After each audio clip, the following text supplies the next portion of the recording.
Alright, let's get this party started as usual. Oh yeah, probably gotta stop playing that music. Teehee.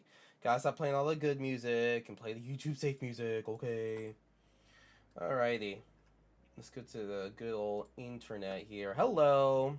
Let me move this camera up here. Looks so goofy. Cool Stuff Inc. shirt though, eh? Eh? You remember Cool Stuff Inc. sponsored the channel? You definitely go there to get your singles purchases. Of course, of course. Alright, it's time to go over the multicolor cards, and we can do a little bit of deck crafting too. Just like a little bit. At least maybe like nail down the decks we want to craft. But there's a lot of multicolor cards to go through, so it's not like this is a small portion of what we're doing today. It's a pretty big one because it's where, like, honestly, it's where most of the meat and potatoes are in this set. Like, yeah, monocolor cards, that's where, like, the most plentiful, but honestly, hold on. 4, 8, 12, 16, 20, 24, 25, 26. So 26 black cards. 4, 8, 12, 16, 20, 24, 28, 32, 36, 37, 38. Yeah, 38 multicolor. So, I mean, like, quite a bit is given to the multicolor section, although a lot of it's hybrid colors. Although, it's mainly green, white. It's really just green that's a hybrid color, really.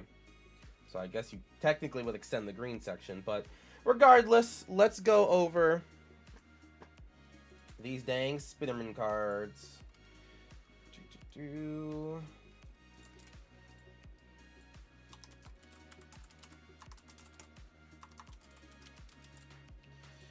Spiderman.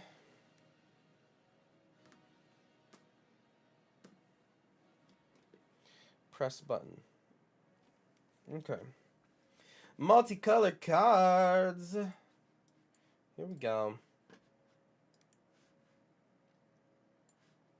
Alright, chat, tell me when we get to a commander playable card. So, Aranya? Heart of the Spider? I have no idea who this person is. Like, at all. I have never heard of them. I don't know if this is just, like, foreign language Spider-Man. I don't know. It looks like that still looks like New York City. Does anyone know who this is? Aranya, Heart of the Spider, 1 red and a white for a 3/3 legendary creature, Spider Human Hero. Whenever you attack with a +1/+1 counter on target attacking creature. Whenever a modified creature you control deals combat damage to a player, exile the top card of your library. You may play that card this turn. She's another Impulse Draw card. They're really pushing Impulse Draw. Like, really pushing it. Alright, well, I mean, red, white, and blue just will never run out of cards to play, I guess, because you're just exiling all of it.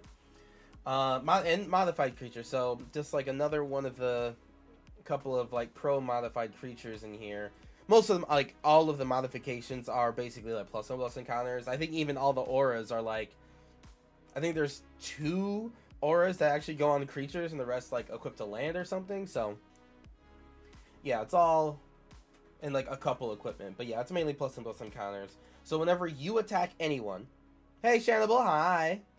So whenever you attack anyone, right? It's not just Aranya. It's whenever you in general attack, put a +1/+1 counter on target attacking creature. Cool. And then whenever a modified creature you control deals combat damage to a player, exile the top card of your library. You may play that card this turn. That's like fine, right? Like it's okay. We'll kind of like talk about it in like the 99. It's definitely not your commander for sure, but in the 99 of like red, white, modified Impulse Draw, maybe it is nice to be able to put a +1/+1 counter on just an attacking creature if you really need to get attacking creatures on your commander or something. But I mean, maybe this set will really get people to learn like the power of Impulse Draw. I know I certainly don't believe too much in Impulse Draw and like that level of power where I need like every freaking card to do it for me, but I don't know, maybe. This is definitely a card that you do get used to not playing something on turn 1, or like on main phase 1. So like main phase 1, just play mana or something. Or main phase 1, don't play anything, right? Go to combat, do combat shenanigans, and then main phase 2, that's when you play your cards, even the land, because you might get a land from exile or something. So this, hey, maybe this will just push people to really play on main phase 2. But definitely not very exciting. I do not know who this person is. Alright, Bioorganic Carapace. 2 white and a blue for an artifact equipment. When this equipment enters, attach it to target creature you control. We like that. Equipped creature gets +2/+2 and has, whenever this creature deals combat damage to player, draw a card for each modified creature you control. Now that's very strong. Now this is very, very strong. Like really, this is absolutely playable in a ton of different decks. Certainly my Optimus Prime deck wants this. So for 4 mana, it comes attached to a target creature you control, which, I mean, I hope that isn't what they just start doing with every equipment going forward. You know, like, equipment can, you know, like, it doesn't have to always be just attaching to something or someone all the time. But regardless, 4 mana, just slip something right on. Equipped creature goes +2/+2, which is cool. And whenever this creature deals combat damage to player, draw a card for each modified creature you control. So it's not just attacking modified creatures. It's if you own other modified creatures, you're good to go. This absolutely needs a clip-on effect. I'm not saying that it doesn't. Well, no. I'm not saying that every equipment needs to have it. That's all I'm saying. Because usually, like, you know, like last set for Final Fantasy, it was like, make a hero that it's attached to. The hero doesn't have haste, right? But like it's on a hero, so like maybe it starts kind of going next turn. You don't have to pay that extra mana to equip it, and that's fine. You know, I can get into that theme, the whole 4 Mirrodin theme, right? But I don't need, like, I hope not every single equipment is just like, okay, like ETB, just like, hey, the new passive ability for all equipment is that they just attached to a target creature you control, right? Like they just changed the rules of equipment. They just all get that text. I just hope it doesn't become that way. That's all I'm saying. Clip-on is still sometimes a thing. Yeah. I just hope it just doesn't do that. Norman Osborn / Green Goblin gonna be wild. Ain't seen someone make a villain typo with him yet. That's probably what we're gonna do, Skeletor. Or at least we'll do a version of that once we start building that one. So yeah, Bioorganic Carapace. Oh no, but I think like the Mono Black Venom is something that's a little bit more villain type-o, you know what I mean? But yeah, Bioorganic Carapace is really good. Deal combat damage to a player, draw a card for each modified creature you control. So not just ones that you're also attacking with. You can have one creature, you know, just chill.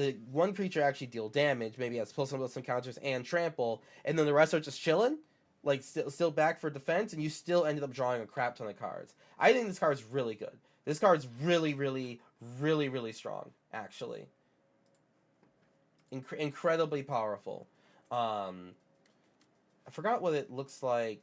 Oh, right, yes. Angler Shield. Okay. Now, this is what it looks like in the Through the Omen Path version, right?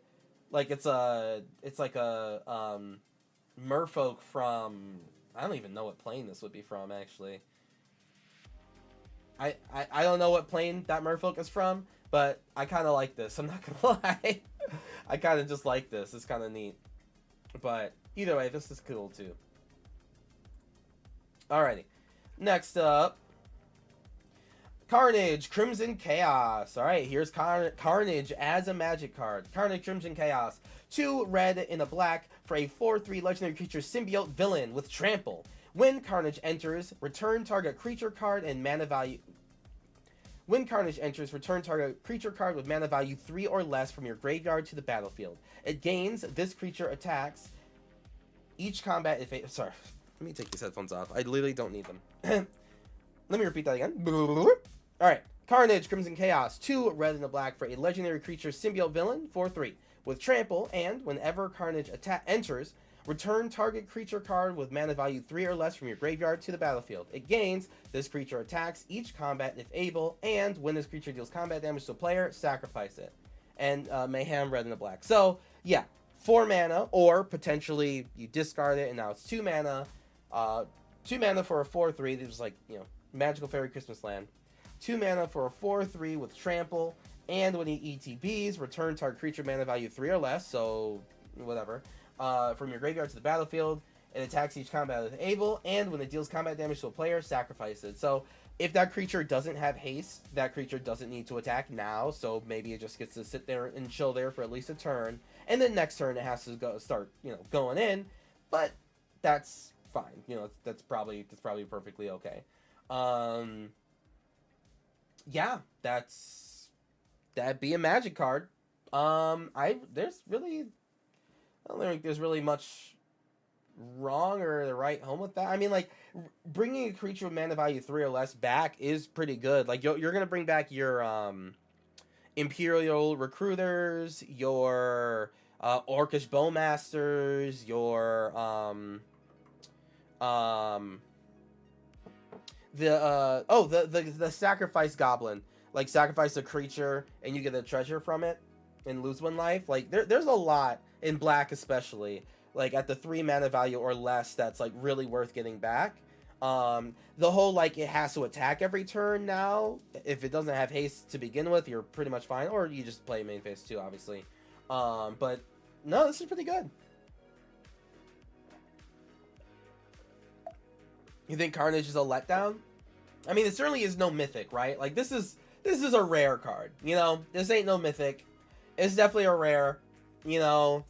You bring something back, it goes crazy, and now it needs to attack every turn, or whatever. And when it finally does get to attack someone, it, like, blows up. You know, like, yeah, I could definitely see how, like, a true Carnage fan, like, you're like, I want Carnage in Magic the Gathering. I want to see this thing, like, live. Yeah, I get you. I get you. Maybe sacrifice 1 of the 8 Venoms and give us a proper Venom. Yeah. Yep, I get you. I get you. I truly get you, Rave. I get you. Hey, Vine.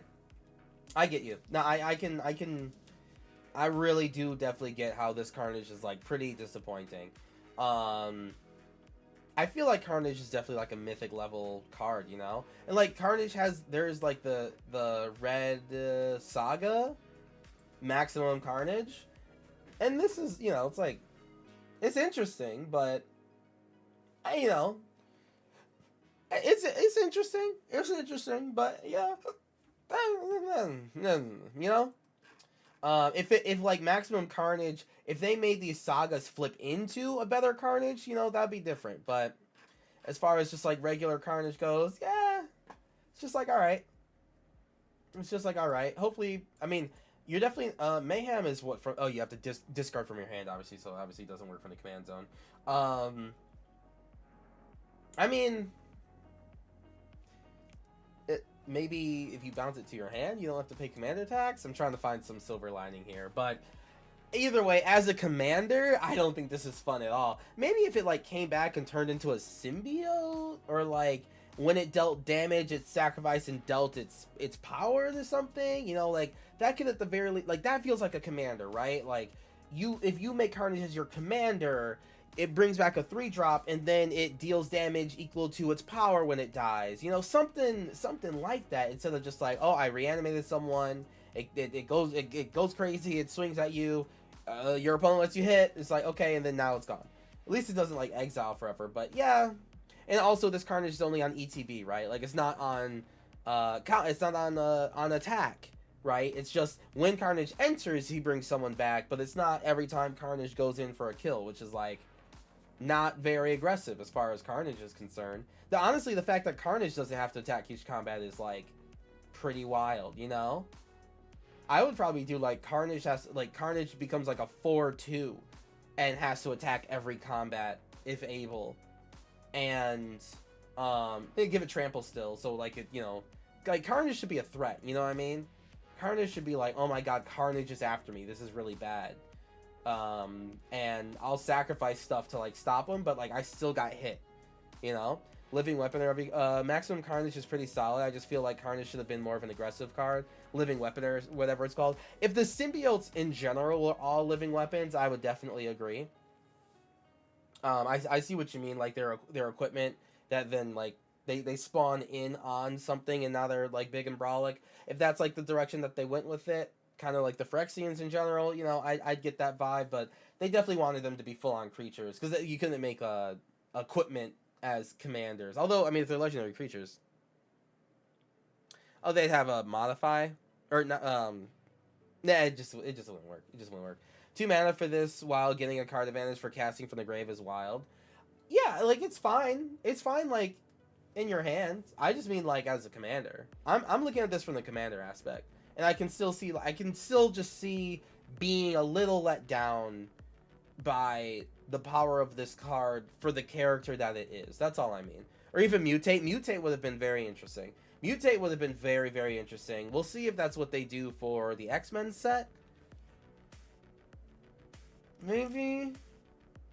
I don't know. This is for the 99, not the command zone. Well, yeah, and that's all I mean. In that case, it's like, darn, you know? I can see why people would be a little disappointed that Carnage was not a commander card, you know? Should have had Death Touch, Wither. I don't know. Yeah, like just a little bit more than a 4/3 with Trample. You know what I mean? You know what I mean? And then the creature it brings back is just like, oh, it just brings something back, but it doesn't deal further damage. It doesn't lead to more carnage. You know, it's just like, you know, meh.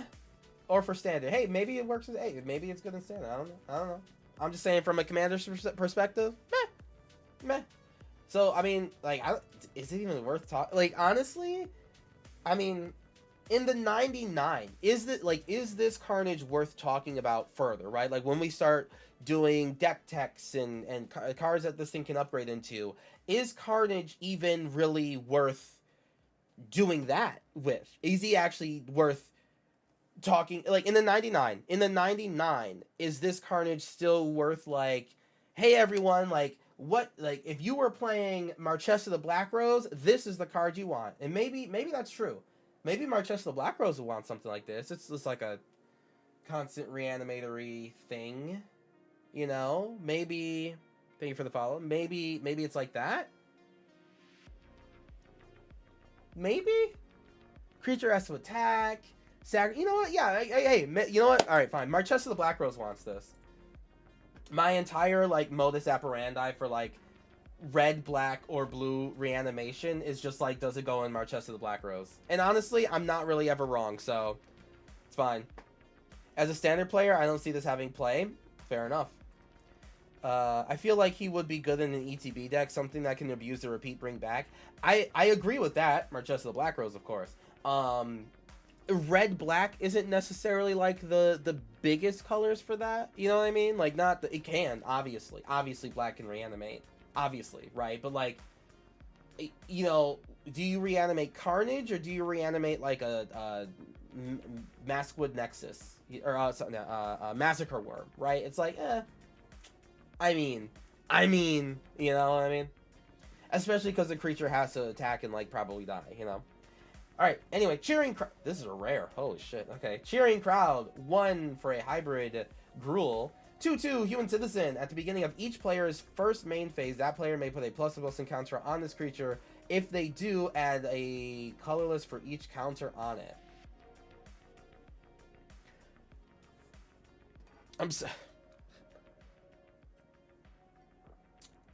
What?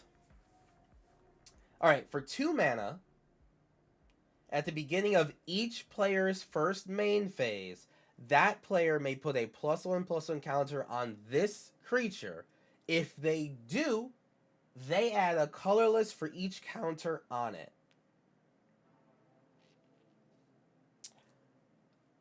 I'm not... slots into that silver legendary creature that cares about big creatures. Yeah. I mean, I just don't like the idea of giving my opponents mana, though. You know what I mean? Like, God forbid, I mean, like, Roshi, oh, Roshi, yeah, I mean, I guess, yeah. But, I mean, I just don't want to give my opponents mana. Like, that's crazy, right? Like, that's, as far as Commander is concerned, because that's the perspective that we're attacking this from, I don't want this at all. Like, it's group hug. If you don't like group hug, which you know I don't, you won't see anything here, which I'm not. But yeah, I know that let's hit, like, okay, I'm not a group hug player. I'm a certified #1 group hug hater, okay? But like, listen, like, okay, turn 1, you play it. Okay, cool. You get nothing out of it. Like, next opponent goes. They get 1 mana. Okay? Cool. Next opponent goes. They get 2 colorless mana. Okay? Next opponent goes. They get 3 colorless mana. Ugh. Then yeah, sure, you get 4, but your opponent's combined got 3, 4, 5, 6. Your opponents went up 6 mana, and you went up 4? Off a card you played? Miss Bumbleflower can't use this because this has red in it. And Miss Bumbleflower, also, just saying, Miss Bumbleflower is group hug done right, okay? And Miss Bumbleflower does not need a single additional group hug card in her entire deck to win. Miss Bumbleflower herself is all group hug needs to be in that deck. Anyway, what, you don't want to give your opponents a bunch? Like, it's a crap ton of mana. Like, it's a crap ton of mana. The Mana Burn Raptor might be able to utilize this if you have shut down the ability to spend it. Yeah, what's the Jund lizard? Starts with a V. I know that much. It's a fine design for people who are not you or me. Yeah, if you say so. The other commander we love is 2 Gay Dads. Also 2 Gay Dads can't. Oh no, 2 Gay Dads is Teamer. So this is fine. 2 Gay Dads is Teamer. Yurlock. Yeah, Yurlock. Yeah, Yurlock. Yeah, I thought it was a V. Yeah, Yurlock, the Scorched Thrash. Yeah, which is, you know, a player losing unspent mana causes that player. But the thing is, like, it's unspent. I don't know, dude. That seems like that's crazy to me. It's such a niche case, though. I think it's, I mean, for the group hug lovers out there, I don't get group hug, so, but especially group hug that's literally giving your opponent's mana. I don't get that. Kenielson Tiro is Sans Blue, but I don't know. Yeah. I don't know. That would have to be your entire deck and maybe... Yeah, like, I guess if your entire deck is built around giving your opponents mana and then punishing them for playing a bunch... I don't know. Hey, listen. The mind of a group hug player disgusts me and is like anathema to me.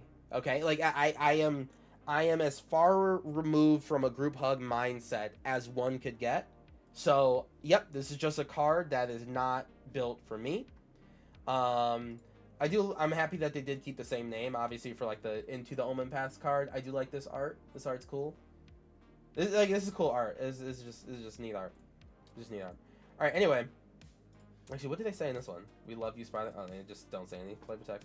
All right, whatever. Let's just move on. I'm sure there's a way to make it work. I don't want to work through. Yeah, I just don't want to do all that work. I agree. All right, Cosmic Spider-Man, everyone. Now, I remember seeing Cosmic Spider-Man for the first time when they were doing I think the first Into the Spider-Verse comics, and like all the spider people were getting hunted down by these vampire dudes, and they the spider folk got together and they ended up going to the one universe where Spider-Man gets the power cosmic. And is like, you know, there's like the most powerful any Spider-Man ever gets in like the multiverses. Of course, like he still dies, but whatever. Cosmic Spider-Man, 5 color spiders. Let's go. So for Woober, you get a 5/5 legendary creature, Spider Human Hero. Oh, sorry, hold on, gotta take this call.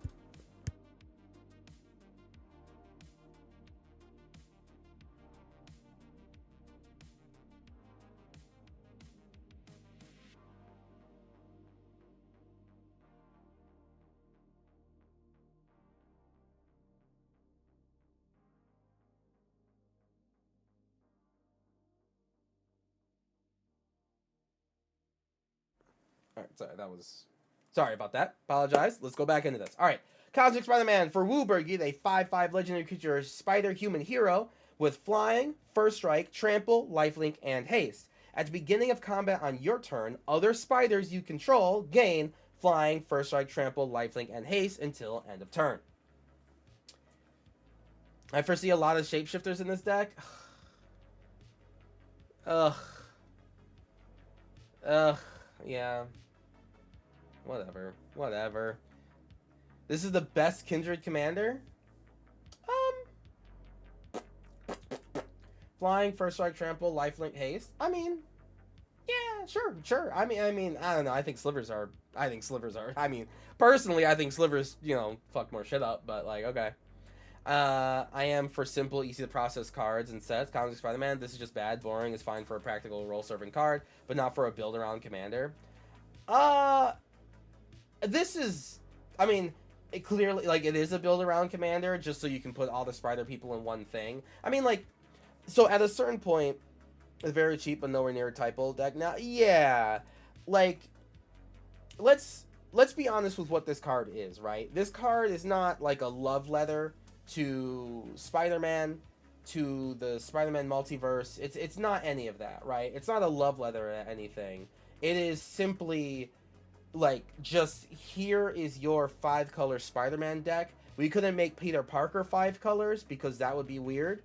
So, but here is a character that could, all 5 is Wooburg, right? And fine. But, when the modus operandi of going into building this card is just give me 5-color Spider-Man to put all the spider people in the same deck, the rest of it is just, you just tack on whatever you can. Flying, I mean, yeah, he flies, I guess, and he'll, pick up every other spider person or whatever. First strike, sure, he shoots blasts. He'll give all the other spider people to shoot blasts. Trample, sure. Lifelink, yeah. I mean, at this point, why not, right? And haste, because your typo deck just wasn't working out enough. So let's give him haste too. Sure, man. I don't know. This is for typo combat players. I have a buddy who loves this kind of deck, and I'm good. Yeah, this is a deck made. This is a card made so that you can have all the spider people together in one deck, and that is fine. And that's okay. That is okay. That is okay. And we will it's not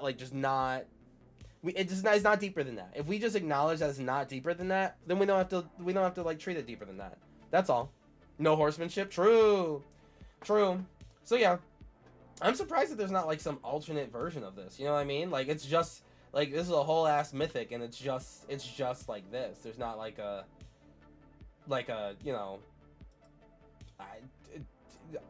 Avatar Aang cosmic thing. I mean, whatever.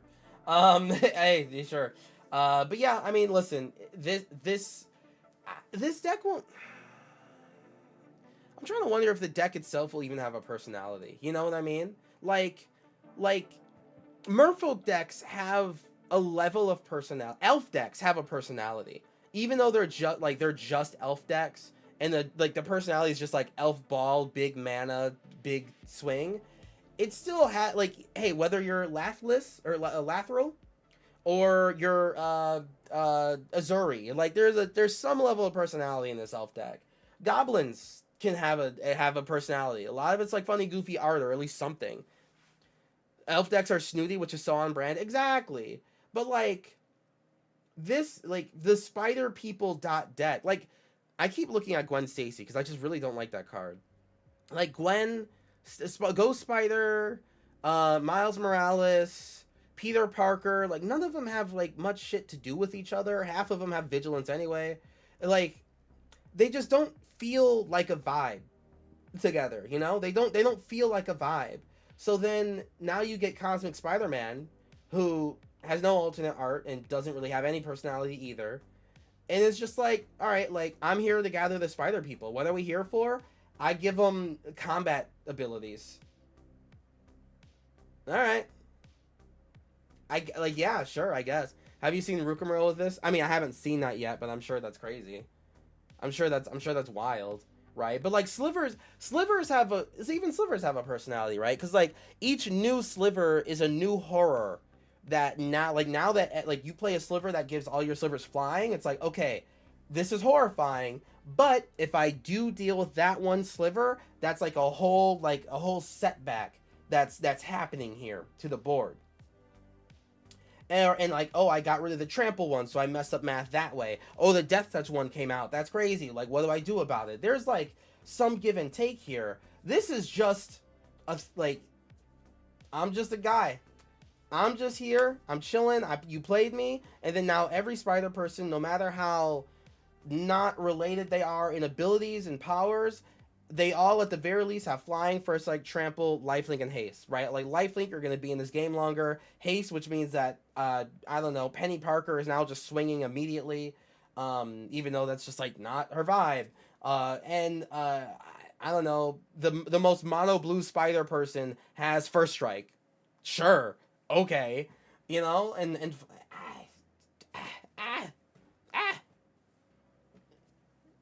whatever. Literally, once it's on the field, no one can do anything if you have kind of sliver. Is that with Rukamura? Yeah. I want Spider-Man to regenerate to the count as for spider senses. I don't think regenerations are pretty like an on brand for spider sense, but it is interesting that they didn't feel as though they could do anything with spider sense, right? Like there's not a spider sense mechanic. There's a web sling mechanic, and that's very Peter Parker, but it is interesting that spider sense was not something they felt that they could translate, because like every spider person has spider sense, right? Like all of them do. So that could have been a like kind of unified mechanic, and that they just felt that they couldn't do that. So that's interesting. Which deck type is widely disliked the most, would you say? I mean, like the easy answer is Mill, Vaughn. I don't agree, but I think Mill is just like the like go-to punching bag. You know what I mean? Is this available in the pre-release? Yeah, it's a mythic card, so yeah, you could easily get this for sure. It's just a mythic. Why is J. Jonah Jameson pre-ordering for like $25? Well, every single card is pre-ordering for for loads of money. Like this card right here is pre-ordering for $71, or if you want the full art version for $124. It's just speculation prices. Don't do that. Do not do that at all. Just simply don't do that. Like what the fuck? Could the first strike represent spider sense? If Cosmic Spider-Man wasn't the like only spider card with first strike, I would agree with you, right? Like I would agree with that, but it's not. Like he's the only thing. He's like, I think literally the only spider person with first strike. So yeah, maybe they just couldn't like flavor that better. Stacks probably beats out Mill. I think that people see Mill more. I do agree. Like Stacks does kind of suck, but like at the very least, I don't know. There's like at some points you do respect it, but like Control, just in general, it's a mixture between Mill and Control. They really be putting on AI generated keywords. This is not AI generated keywords. This is just boring. That's all. It's just boring. Man, this card could have been so wicked. I agree. I mean, like Joda. Like look at Joda. Like even this Joda the Unifier has more of a vibe going for him than like you can. I'm just saying you could look at a Joda deck, and at the very least there's like enough variance to maybe wonder where this is gonna go, you know? Like there's just something to this, and like Joda just makes thick dudes thicker, right? You need to play an interesting creature, an interesting legendary creature to give your things trampled, to give your legendary creatures flying, to give double strike, to give haste, right? Joda's just there to say like, hey, you're a 1/1 legendary creature with like a whatever ability. Well, now you're a 10/10, right? Because you did the work to make other things come out. So what can you as a legendary creature do when you have more power? And there's just something there, right? There's just something, and I am biased, okay? I am a Joda player, right? I'm a little biased, but like I feel that there's the deck that you build with Joda can just lead down some different paths. And the cascade mechanics also, at the very least, interesting. You're like, oh, what's going to happen next? Wow, crazy. This is just a guy, you know. You know, it's still it you know, flying, first strike, trample, lifelink, haste. I mean, fuck it, you know. Sure. You know, Miles Morales has first strike because he has a stupid sword. That Mamander. This is your commander or Joda? Sakashima's your best friend? Probably. You're telling me the uncommon Daily Bugle land has more flavor and fun versus Cosmic Spidey? Yes, I am saying that. Yes. Thank you for the follow. Joda is your commander? Yeah, same. So yeah, either way, I mean, obviously we'll talk about this, right? Like, we will put together the Ultimate Spider-Man deck and everything. Like, we'll do that. But I'm just saying it's gonna be, it's just gonna be it. All right, Dr. Octopus Master Planner. So this is like the mythic villain of the set. It's like him and Green Goblin, like the flip one, are like the titular, like, okay, like these are the villains, because they're both mythics. Dr. Octopus Master Planner, 4 blue and a black for a 4/8 legendary creature, human scientist villain. Other villains you control get +2/+2. Your maximum hand size is 8. At the beginning of your end step, if you have fewer than 8 cards in hand, draw cards equal to the difference. Now, this is why I said that, like, someone earlier said that they haven't seen the Green Goblin, flip Grixis Green Goblin. No one's done a villain deck with that one yet, because I feel that Dr. Octopus is more of the villain type of commander, because, like, one, villains get +2/+2, right? Like it's right there.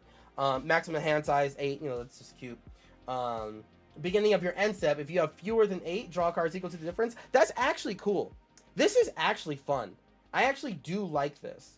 I like legitimately, I actually think that this is rather cute. I have, man, that's ugly. I actually like this personally. I don't think Doc even cares about villains. Honestly, it's just a control commander to me. Sure, no, like that's fine. I like this. This is one of the multicolor cards that we've looked at thus far. This is the most on brand Spider-Man card in Magic the Gathering thus far, right? Like, you know, maximum hand size of 8, you know, that's just like that. Maximum hand size of 8 is just a goofy, cutesy thing that you can do in Magic the Gathering that gives you, like, it's free flavor points, but in Magic that just it does matter, right? And it's just something you can do, right? Like, that's the freedom of Magic the Gathering. If this was some other game, right, and you had like a maximum hand size of like 4, if this was Marvel Snap, right, it's completely different card game. But I think like that, you know, that has like a maximum hand size limit, or it's just like the game itself just never really gives you that many cards, just in general. So giving like max hand size of 8 in that sort of game probably just doesn't really mean that much. In Magic, it's just a cutesy free thing, a free flavor thing that you can do. It's just cute. I just like it, you know, whatever. Other villains get +2/+2. Fine, cool, villain typo, whatever. And then at the beginning of your end step, like this is where the actual like meat and potatoes of this card comes in. At the beginning of your end step, if you as a player have discarded enough cards with the whole villain mechanic, if you've connived or, you know, whatever, if you've played a lot of cards, this is a late game commander. This costs 5, 6, 7 mana, right? Costs 7 mana. So like you're gonna play this late game, ideally when there's like, you know, all the removal's been used. And also this is at your end step, so all the instant speed removal has been used. You're out of cards in hand. You've controlled the board rather well. And then now you play your commander, the Master Planner, all according to plan. You've made your opponents play out their best creatures, and you've controlled them. And now your carefully laid plans are complete. Your Dr. Octopus Master Planner comes in, and you go the end step. And you say, oh, am I out of cards in hand because I've been like just controlling the board this much? I'm just gonna draw up to 8 cards.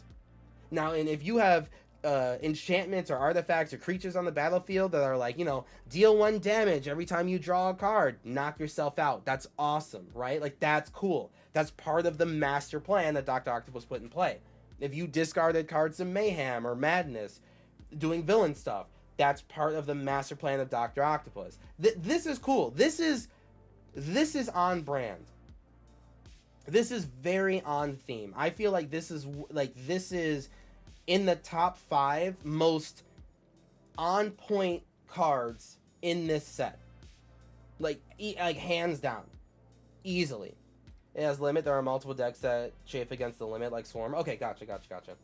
But this is I like this a lot. Straight up, I like this a lot. This card is great. This card is fantastic. Oh my god, I need to put this in Dr. Robotnik. Oh, I gotta put this in Dr. Robotnik. Holy Nikes, that'll be sick, baby. That'd be so cool. Hold on, Dr. Eggman, Dr. Egg. Human scientist, not villain? That's crazy. Either way, I'm gonna put him in. Yeah, this is cool. This is cool. Yeah, this is a cool card. This like legitimately, this is very good. I look forward to making the commander deck for this. It's gonna be control. It's gonna be like honestly really gross blue-black control, and people are gonna hate it. People are gonna hate it. But if you're the type of player who is getting into Magic and Commander, and you're the type of person who likes control, this is the deck that you're going to want to go with. I think it speaks to that person a lot. Alrighty. Next, Gallant Citizen. This is just a common. Selesnya. ETB, when this creature enters, draw a card. There's nothing wrong with this. It's just like a thing. It's fine. Whatever. Nothing wrong. Green Goblin Revenant. 3 black and a red for a 3/3 goblin human villain. Flying, death touch. Whenever Green Goblin attacks, discard the card, then draw a card for each card you've discarded this turn. Now this actually could be a commander. This 100% could be your commander. Your Tanzer deck and Sephiroth deck both want it, and it can't go in either. There is 100% decks for this card, right? Like just this passive ability of just like, hey, you know, draw a discard. Then just draw a card for each card you've discarded this turn. There is like Madness decks. This is gonna go in who's Anji Falconwrath and all that sort of stuff. This is like actually really good. Like 100%. Even though it's just an uncommon, this is sick. Like this is a really good card. Kind of surprised it's an uncommon, to be honest with you. But Anj Falconwrath. Anj. Yeah, like this is absolutely, you know, like Anj Falconwrath deck, you know, for sure. And then you just draw a bunch on attacks too. So main phase 2, you still have a bunch of things to play. Yeah, this card is absolutely gonna like have a home in Magic the Gathering, like well outside the Spiderman set. This is a good card. This is a good card. We will be talking about this. Do I want to make an entire commander deck out of it? Like, not really. I think it's a really good addition to a billion different commander decks, but I don't really want to make like just this. But maybe we'll. The go-to Madness command. Yeah. Exactly. Yeah, this is really good. This is really good. All right. Jackal, Genius Geneticist. What is with Spider-Man and jackals and goblins? Green blue for a 1/1 legendary creature human scientist villain. Not even like a different creature type, huh? Whenever you cast a creature spell with mana value equal to Jackal's power, copy that spell, except the copy isn't legendary, then put a +1/+1 counter on Jackal. Alright, there's definitely a deck that you can build out of this. Yep. This is very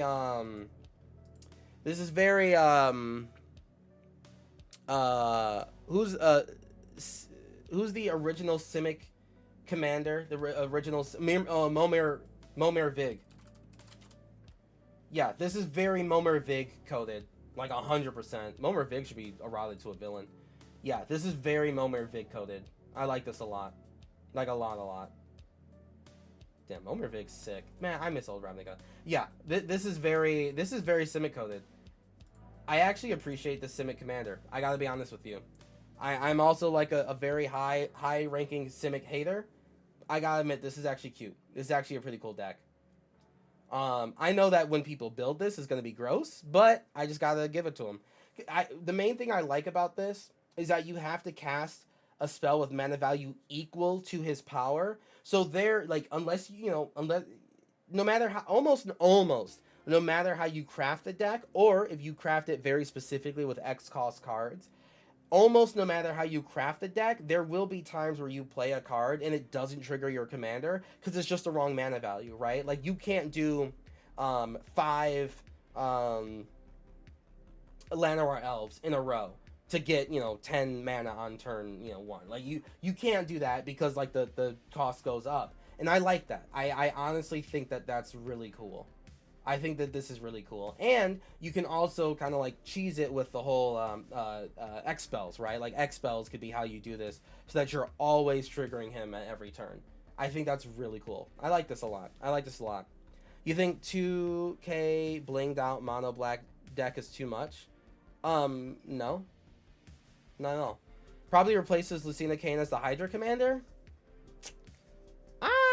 I don't know about that one. I think that Lucina Kane is just more popular. I think there's a lot more going on for Lucina Kane than there is Jackal. This is also from someone who doesn't know anything about, like, I don't know what the hell this is in the Spider-Man universe, but maybe we'll see. I mean, you have to play Hydras well, right? Like, you have to really figure out how you need to curve out for Jackal to be like worthwhile in this. Lucina Kane just gives you the mana to always have big Hydras, where this one is just like, okay, well, you have to play like a Hydra for 3. I know you have more mana. I know that you have 10 mana available, but if you want to trigger your commander, you have to play it for 3, and that's not like, I think this is a higher level commander to be like, I think you have to know how to play Magic to have a good time with this guy. Isn't there a few cards that let you move counters around that theoretically let you bypass? Well, yeah. If you put equipment on them, right? If you give Jackal Genius Geneticist +2/+2 because of some dumbass equipment that you put on, okay, well now he's a 3/3, and now you have to cast 3 drops. Oh, like yeah, and you get a clone. Like yeah, I mean that'd be kind of crazy, but like I mean yeah, sure, do it. That's funny. That's funny to me. If you can do like if you could do a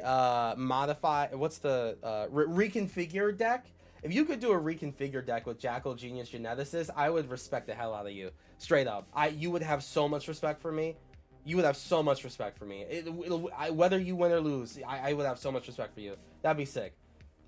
So yeah, there's ways to get around this. But getting around it's not the issue. Getting around it isn't the issue. The issue is that not even an issue. What makes this deck unique, what makes me enjoy this card specifically, and what this deck will do, is that you as a player need to make your deck work. Whether you're moving counters around, whether you're playing the right cards at the right time, you are delving deep into building a 100-card deck that works right to make your commander do a pretty cool thing. And I respect that. That's all. Like, that's what commander means to me, more than anything, right? So that's it. Like, I don't care, man. What is with like pretty people wanting to recreate slivers that like Magic is just so addicted to? My god. What the hell? Like, just Magic, just pretty twink scientists just want to recreate slivers so much, and I don't understand. This guy's not even from space. This person's not even from space. They're just like a pretty anime person. Whatever. Jackal Gene. I think I like this version of this card more. Reconfigured Jackal would go crazy. I think that's cute. I think that's cute as hell. But yeah, so big props to anyone who can make this work. Straight up. Anyone who can make this work, huge props. I look forward to playing against someone who makes this. Alright, Kraven. On to, like, literally one of my least favorite Spider-Man villains. I do not like Kraven on any level. He bores me. He bores me as just like conceptually.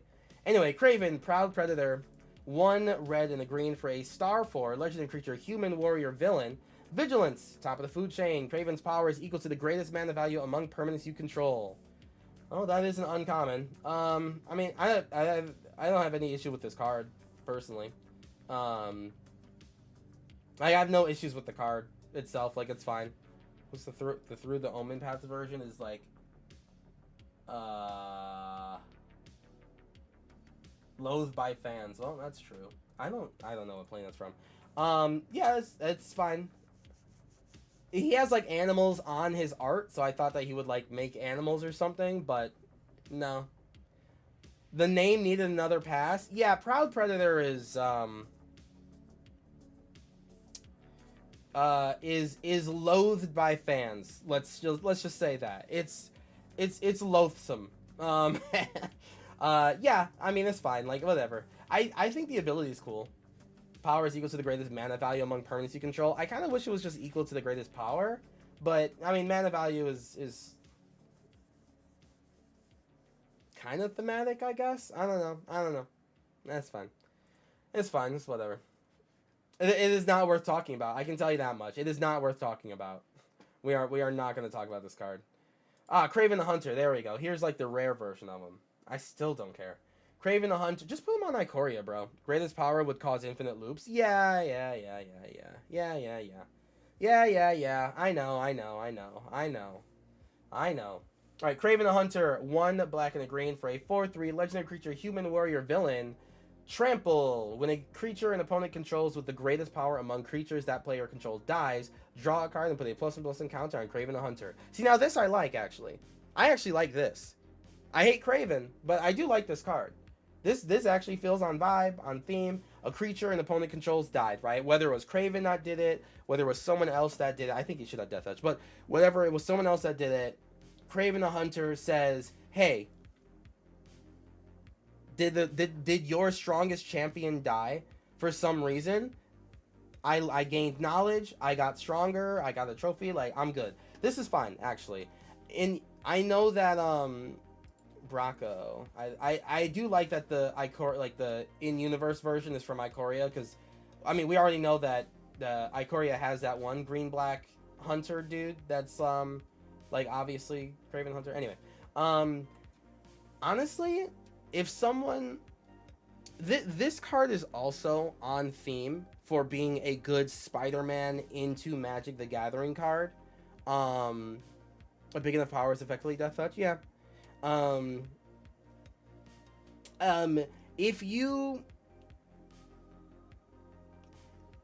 can build a Wobbler says that they have a control deck, like green black control deck with Craven the Hunter is actually crazy good.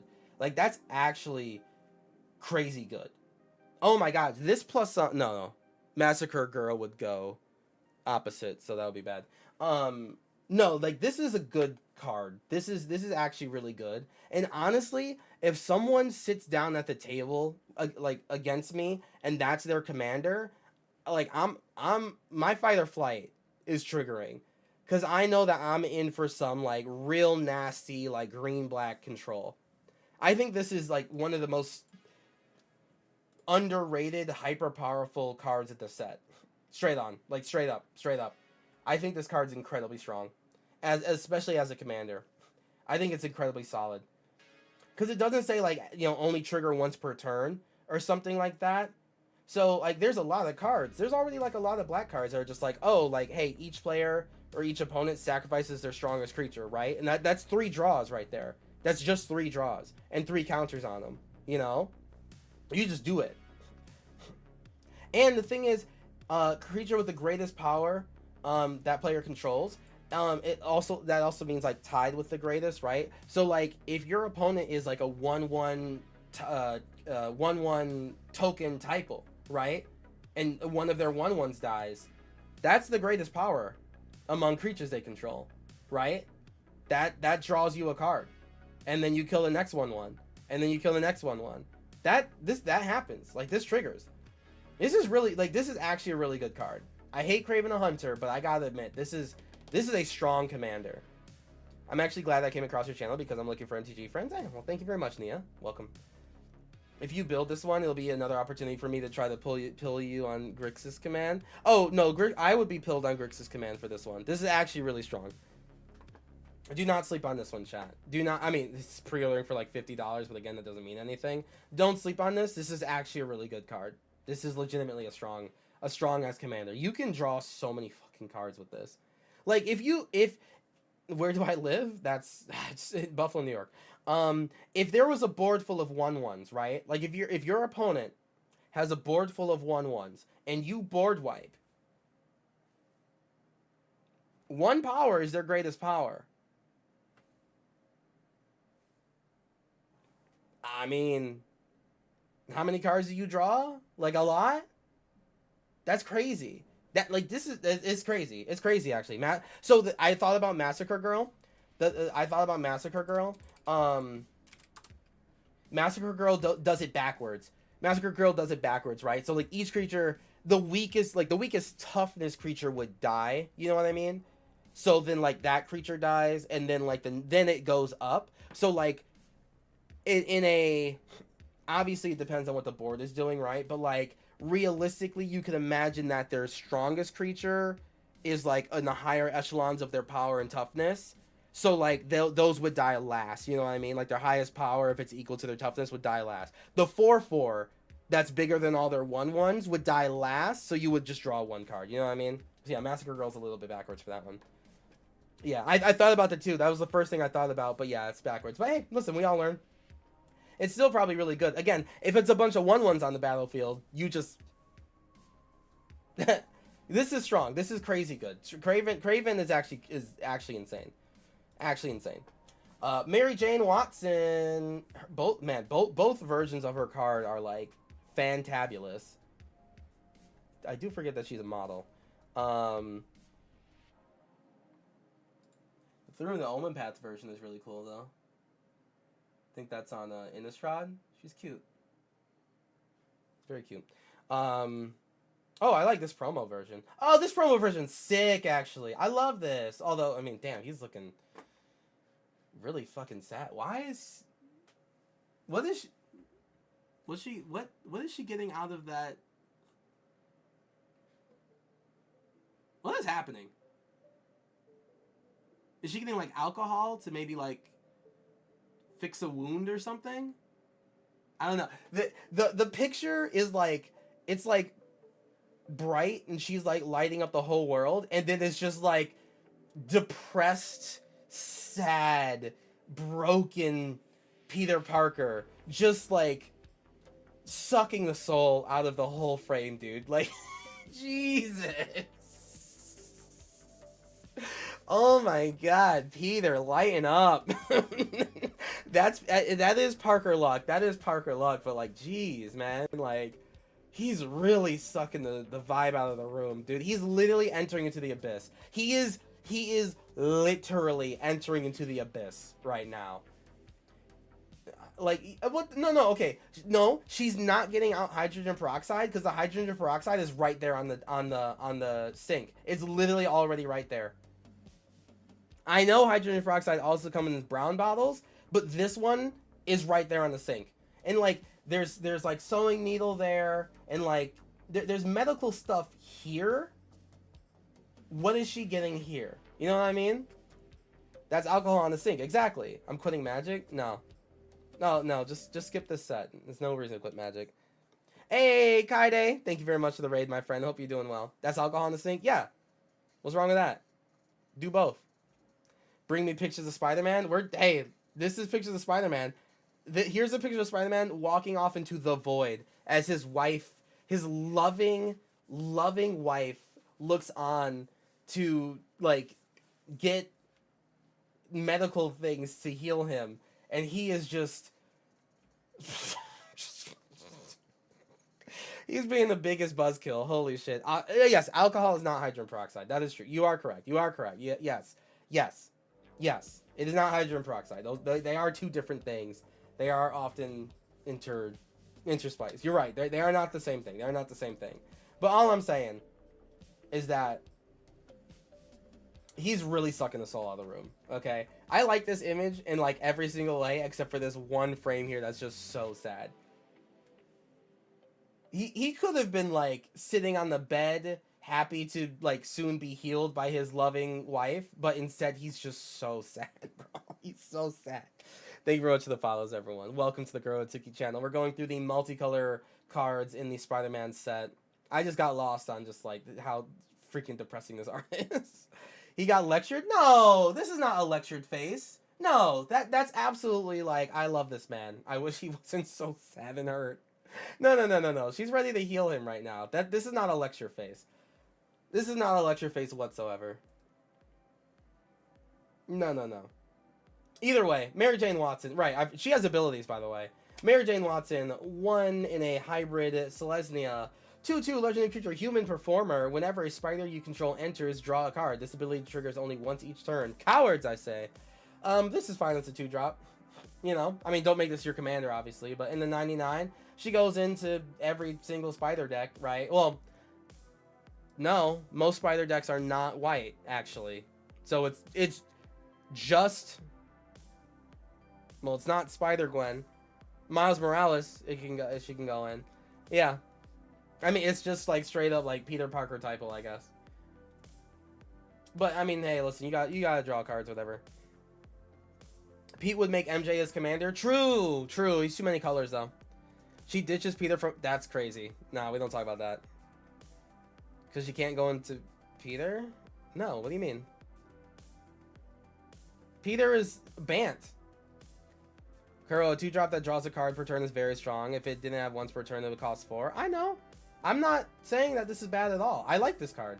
I actually give this a 10 out of 10.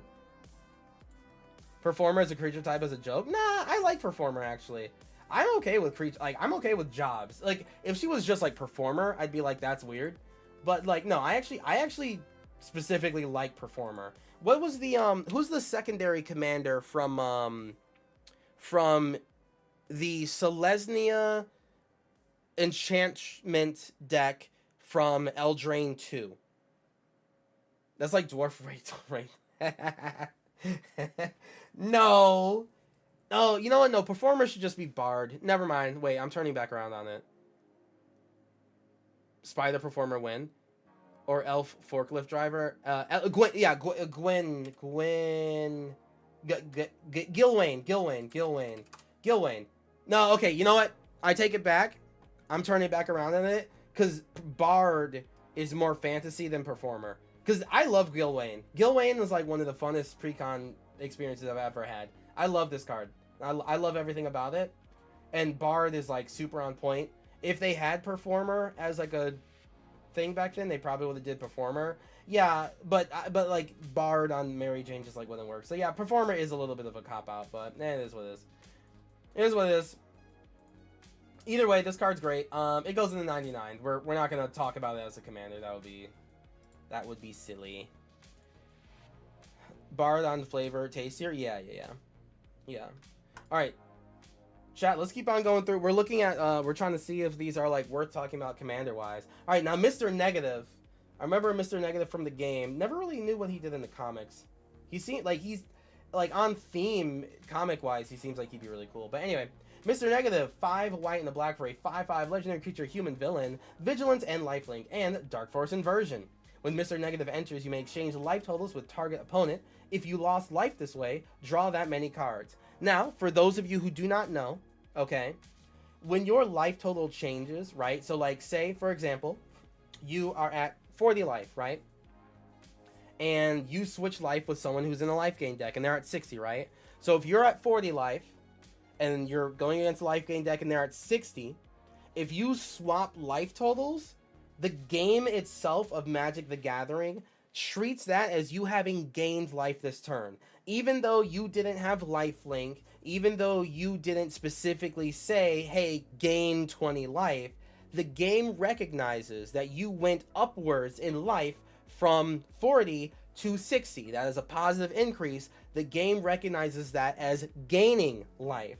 The same way for losing life. If you go from 40 and you swap to someone who's at 20, you go down in life. Even though you didn't play anything that specifically says lose 20 life, going downwards in life counts as losing life. So, when Mr. Negative enters, you may exchange your life total with target opponent. If you lost life this way, draw that many cards. So, I would personally suggest, don't all go all the way down to the bottom because you probably can't play more after you spent 7 mana on casting your commander. But hey, if someone's at like just 5 less than you, you're probably out of cards in hand after you're casting your 7 mana commander. You get to draw 5, That's perfect. Like, that's sick. Like, that's dope. Sick blink deck card. Yeah, you could definitely blink deck a lot in this. And also considering life loss, like, blood, of Aclazotz. Of Aclazotz. Did I get it right? No. I forgot how to spell Aclazotz. Aclo? Nope. What was it? Demon of... Shit. How do you spell Aclazotz? I don't remember that name. Bloodkeeper. Right? Bloodkeeper of Aclazotz? Bloodseeker? How do you spell these magic card names? There's so many of them. Bloodleather, thank you. Bloodletter of Aclazotz, right? If an opponent would lose life... Oh, yeah. This also counts for your opponent, right? So if an opponent would lose life during your turn, they lose twice that much life instead. So, if you have Bloodleather out, and then Mr. Negative, right? So, like, if you, if you're at 20, and the life gain deck is at 40, right? You already have Bloodleather of Aclazotz out. You play Mr. Negative, you go up 20, and your opponent goes down 20. They lost 20 life that turn. And then, Bloodleather says if the opponent would lose life during your turn, they lose twice that much life instead. So they actually lose 40, right? They went down 40, they went down 20, they lose 40 life after your Bloodleather of Aclazotz. So this is like yet another pretty straightforward, like black-white, life gain, life loss, switcheroo will kill you in one go commander. They've made, I think, like literally 3 of those this past year, but hey, people like them, and now you can do that with a Spider-Man character that you like. So yeah, this deck will be pretty easy to make. This deck will be, it will not challenge us very hard to make this deck, but that is okay. That is A-okay. Your game plan for this is pretty straightforward. It's probably, yeah, you do want to do life gain. Because, yeah, you want to do life gain, so when you trade with someone else's life, you actually go down. Like, yeah, your opponent goes to, like, 42, but you drain them to be, like, 30 life or something. You just draw a bunch of cards, right? So you'll make it work. You'll make it work until you get the Bloodleather of Aclazotz that you need. Alrighty. Mob Lookout. 1 black-white for 0/3 human rogue villain. When it enters, target creature control connives. It's just a common, I don't care. Morbius, the living vampire. He's a villain? I actually thought he was not a villain. I actually thought he was an anti-hero. Okay. Morbius, the living vampire. 2 blue and a black for a 3/1 legendary creature, human vampire scientist villain. Flying, vigilance, and lifelink. Okay. Blue-black. Exile this card from your graveyard. Look at the top 3 cards of your library. Put one of them into your hand and the rest at the bottom of your library in any order.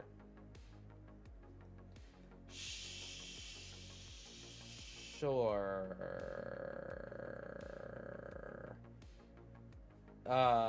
Sure. It's Morbin time.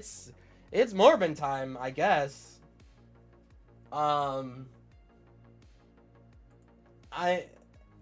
Okay, I mean, can someone sell me on this card? It's an uncommon, so like it doesn't have to be that great. I mean, it's just like a 4-mana flying vigilance lifelink and blue-black, which is like not the most regular abilities you get, so that's cool, I guess.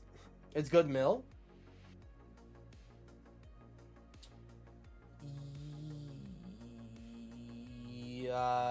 Exile this card from your graveyard, look at the top 3, put one of them to your hand and the rest at the bottom of your library and in any order. Where's the mill? Andy! Good to see you, bud. It's been forever. I hope that you've been well, friend. Where's the mill? Where the mill at?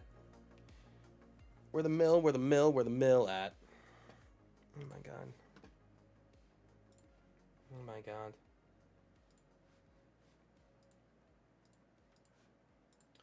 Fucking TikTok, bro. Yeah, where's the mill? It is mill. You mill this, you draw a card. Sure. Sure. Sure. I don't. I just. Why? What? What? Why? He ends up in your graveyard. You pay 2 and you like look at the top 3 and get 1. A 2-mana draw 1 is a good graveyard effect. Yeah, but like, is that card even worth it though? Like, I just don't think it's worth it. Like, I just don't think you get much out of that. Like, I know that 2-mana draw 1 is a fine, like, that in and of itself is fine, right? 2-mana draw 1 out of your top 3. Sure. But in, like, a mill strategy, I feel as though there's, like, better cards. Like, I think you have better options. We're not going to talk about Morbius. I think this card is an uncommon. Prowler, Clawed Thief. 1 blue and a black for a 2/3 human rogue villain with Menace. Whenever another villain you control enters, Prowler connives. Okay. Okay. I mean, part of the villain typo, blue black. That's fair. Yeah. I mean, this will go in the villain deck as we talk about it. I don't even think this goes in the villain deck that much. I mean, it's like a discard in the right deck. You know, I think the margins for right deck have to be a little too high. Pumpkin Bombardment. Red black for a sorcery. As an additional cost to cast a spell, discard the card or pay 2. We'll be discarding for Mayhem. Pumpkin Bombardment deals 3 damage to target creature. Man, couldn't do it to player too? I mean, you're like giving extra, you know? I mean, I don't know. I feel as though if you're like giving extra, the villain deck is like Grixis Green Goblin who cares about discards off that connive. Yeah, I agree. I'm personally looking at villains in Doc Ock sort of ways personally, but this is just preliminary. Yeah, Pumpkin Bombardment deals 3 damage to target creature. I kind of wish it could do it to player if you're already having to do the extra worth of like discarding a card or paying 2. Like, I don't think it would have been that crazy to also deal it to a player. I don't know. I mean, okay, whatever. Whatever. Definitely not what we're talking about. Rhino, Barreling Brute. 3 red, green for a 6/7. Legendary creature, human villain. Not a rhino. Notably, not a rhino. Vigilance, Trample, Haste. Whenever Rhino attacks, if you cast a spell with mana value 4 or greater this turn, draw a card. Well, that is a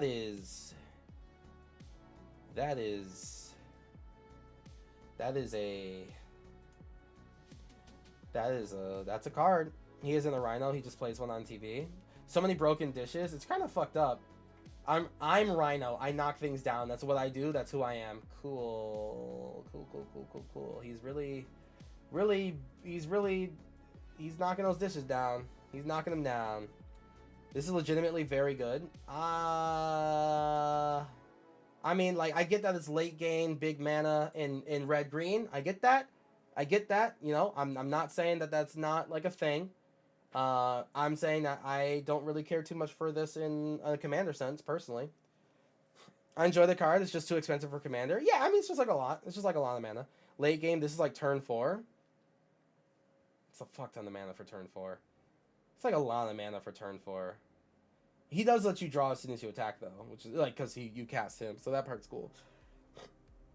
Are you rushing into him? Is he your commander? You're rushing into this guy that fast? Goddamn. Just green at it? That's why I hate green. You just throw sense out the window. Why cost anything at this point? Why even cost things? Just say whenever green's ready. Just go ahead and do it. Rhino's Rampage. Gruul Hybrid Sorcery. Target creature you control gets 1/0 until end of turn. It fights target creature an opponent controls. Then excess damage is dealt to the creature an opponent controls. When excess damage is dealt to the creature an opponent controls this way, destroy up to 1 target non-creature artifact, mana value 3 or less. Jesus Christ. Whew. Wow. Okay, that was a lot of text. I mean, this is like fine. Like there is this is a fine card. You know, like there's not anything wrong with it other than just like a really big text box. You know, it's just like a really big text box. There's nothing wrong with this. I have no real issues with this. Notice that like the universes within version was able to kind of keep all of it. Hey, hey, Magic, Wizards, that is an Abzan Rhino crashing out. Okay? Why is there red on this card? I don't like this. That is Concept Tarkir. That is an Abzan Rhino crashing out against a Teamer Shopkeep or whatever. Maybe he's sieging? No, this is a Skirmish Rhino. He's skirmishing. He's skirmishing, and that's... I don't know. Whatever. I don't like it. I don't like it. I don't like it. But yeah, I mean, the card's cool. Like, it's a perfectly fine card. I do... you could definitely put this in a Gruul, like, big stompy, thematic, I mean, literally just, like, thematic Borborygmo style big punch deck, you know? Super fine. This is 2 on a 1 for a reasonable condition for 1 mana. Yeah, no, like, it's a perfectly fine card. It's just really wordy. It's just really wordy. That's all. You yourself are gonna tell your opponents what this does, and they're gonna be like, wow, wait, really? Let me read that. And then they're gonna get, like, lost around, like, here, and just be like, yeah, sure, okay, whatever. Yeah, sure, whatever it says. That's fine. Alright, now we're back to the spider people. Wow, that was, like, just all villains. Like, just a big glut of villains for a long while. Alrighty. Scarlet Spider, Ben Riley. 1 red and the green, 4/3 legendary creature, spider human hero with web slinging for green and red, trample, and sensational save. If Scarlet Spider was cast using web slinging, he enters with X plus and plus encounters on him, where X is the mana value of the returned creature. I like that. There's nothing wrong with that. Especially because you can web sling from the command zone too. So like even as a commander, like there's a lot that you can do with this. It's definitely like the deck itself playing into a big role. But this is pretty cool. I like this. I really like this for a modular deck like DJ Combat Blaster. It is X where it's the mana value of the returned creature, but he does, like, Scarlet Spider does end up, if it was like power, that would like make me kind of feel even better for the modular. So the deck, because modular is when it dies specifically, right? Like not when it leaves the battlefield, but when it dies. So that's a little bit of a little awkward with web slinging. Right? If I'm thinking correctly. DJ Combat Blaster. Other non-token artifact creatures and vehicles you can draw a modular 1. Whenever you put one more on Blaster, convert it. Move X sounders from round to another artifact. I mean, yeah, I don't really know about that one. I don't know about that. Dang, yeah. Yeah, I don't know about that one. But regardless, I mean, this is fine. I mean, you put this in the Miles Morales deck, right? Because the Miles Morales deck deals with plus and plus encounters and all that. This is fine. Like, there's nothing wrong with him. He's just, he's chilling. He's chilling. And the art's pretty cool, too. Art is pretty cool, too. Yeah. Cool. Yep, not really much else. I don't think it's worth talking about in the 99. Scarlet Spider's a turn 2 5/4 trample and standard. That is true. That is true, right? Because, like, yeah, X counters where X is the mana value of the returned creatures. Yeah, so yeah, turn 1, you put a dork out. Turn 2, you tap, web sling. You can attack for 1, whatever. Web sling into a 5/4. Yeah, that's true. That is a good point. That is a very good point. That is aggressive. This is an aggressive commander. And card in standard for sure. So people definitely gotta look out for that. I would pick 1 up just to be sure. Yeah, this is perfectly fine. You do get to start aggressing real early. And like the web slinging, so mana, the like +2 for mana cost like does go up every time he dies and goes back to the command zone. Even if you web sling, it'll be wet. The first time Scarlet Spider goes back, it'll be web sling for 2 red green, and then 4 red green, and then 6 red green. That's fine. You'll be fine. You'll be fine. You're in red green. You can pay for it. Yeah, this is perfectly fine. I don't think I want to talk about building a deck around it, but it's a perfectly fine card. Alright, Scarlet Spider's Kane. Wait, hold on. Scarlet Spider Ben Riley. And then Scarlet Spider Kane. Yeah, no, I know for a fact that I stopped liking Spider... Like, my enjoyment for Spider-Man went down when I was introduced to these two. I think I specifically remember going like, hey, look, it's Spider-Man. And then they're like, no, I'm someone else. I'm like, oh, okay. And then it's like, who's that one? I have this... No, I'm someone else. And I'm like... I don't think I'm into this anymore. Yeah. Scarlet Spider Kane, red and a... black and a red for a 2/1 legendary creature spider human hero, Menache. And when Scarlet Spider enters, you may discard a card. If you do, put a +1/+1 counter on him. And he has Mayhem, so that seems rather villainous.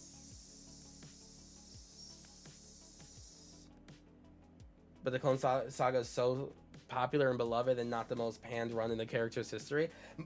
No, wait, is Clone Saga more panned than Omit? Than one moment in time? Really? I don't know. One moment in time was not was a pretty big blow for Spider-Man popularity. Is Clone Saga like worse than that? But yeah, I mean, he looks like a villain. Like, I mean, like the ability, like the colors that he's in, the fact that he has Mayhem, like, okay, is he just like Angie Spider-Man? Like, whatever.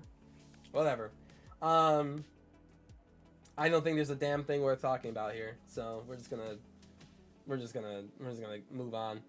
In history is doing a lot of heavy lifting. Clone Saga was the Spider-Man thing to drag on for a very long time. Gotcha.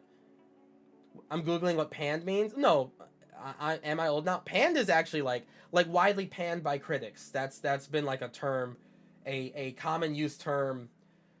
And I would say that actually kids don't say panned. You know, it's like a nah. Hey, the only mutant in the set, Shriek, Troublemaker, 2 in a Rakdos hybrid. For a 2/3 legendary creature, your mutant villain, at the beginning of your first main phase, you may discard a card. When you do, target creature can't block this turn. Okay, that's fine. Good setup for discarding. Whenever a creature an opponent controls dies, Shriek deals 1 damage to that player. So this is a perfectly fine card. Like, there's really nothing wrong with this, right? As a legendary creature, if you're looking at this like commander-wise, it sets up something for you to do every turn. Like, it sets up discard for you, right? It sets up unblockable. Oh no, target creature can't block this turn, which, okay, you know, I wish Shriek had Menace or something, but target creature can't block, and that can't be blocked, so that kind of sucks. But regardless, you can set up some unblockability, and just passively, whenever a creature an opponent controls dies, like, just Shriek deals 1 damage to that player. This is a perfectly fine card. This, like, it's a perfectly fine card. Yeah, there's nothing wrong with this card. Nothing wrong at all. Crash, Reckless End Rider. Yeah. Yup. Yeah, there's nothing wrong with this card. It's just weird as a mutant, I guess. Is it worth talking about in the 99 or just like commander wise? I mean, we'll talk about it, I guess. All right, Silk Webweaver. Now I know that Silk is like a pretty popular, like, I think like before Spider-Gwen before like Spider-Gwen became like a mainstream character, I feel like Silk was like very heavily cosplayed. Like really heavily cosplayed, like just like a lot. I'll be honest, I don't really know a damn thing about Silk, like at all. Like at all. I've not heard of why this set has so many underwhelming cards. Yeah, it's because it was supposed to be an Assassin's Creed style Aftermath set that they pushed into being a standard set. But yeah, Silk, I don't really know anything about Silk. It was meant to have no commons. Well, yeah, no, that tracks. So Silk Webweaver 2 and a green-white for a 3/5 legendary creature spider human hero with web slinging for 1 and a green-white. Whenever you cast a creature spell, make a 1/1 human citizen token. There's nothing wrong with that. And then 5 mana creatures you control get +2/+2 and gain vigilance until end of turn. So, like, I mean, this is just a Tauren. This is great art. This is a Tauren.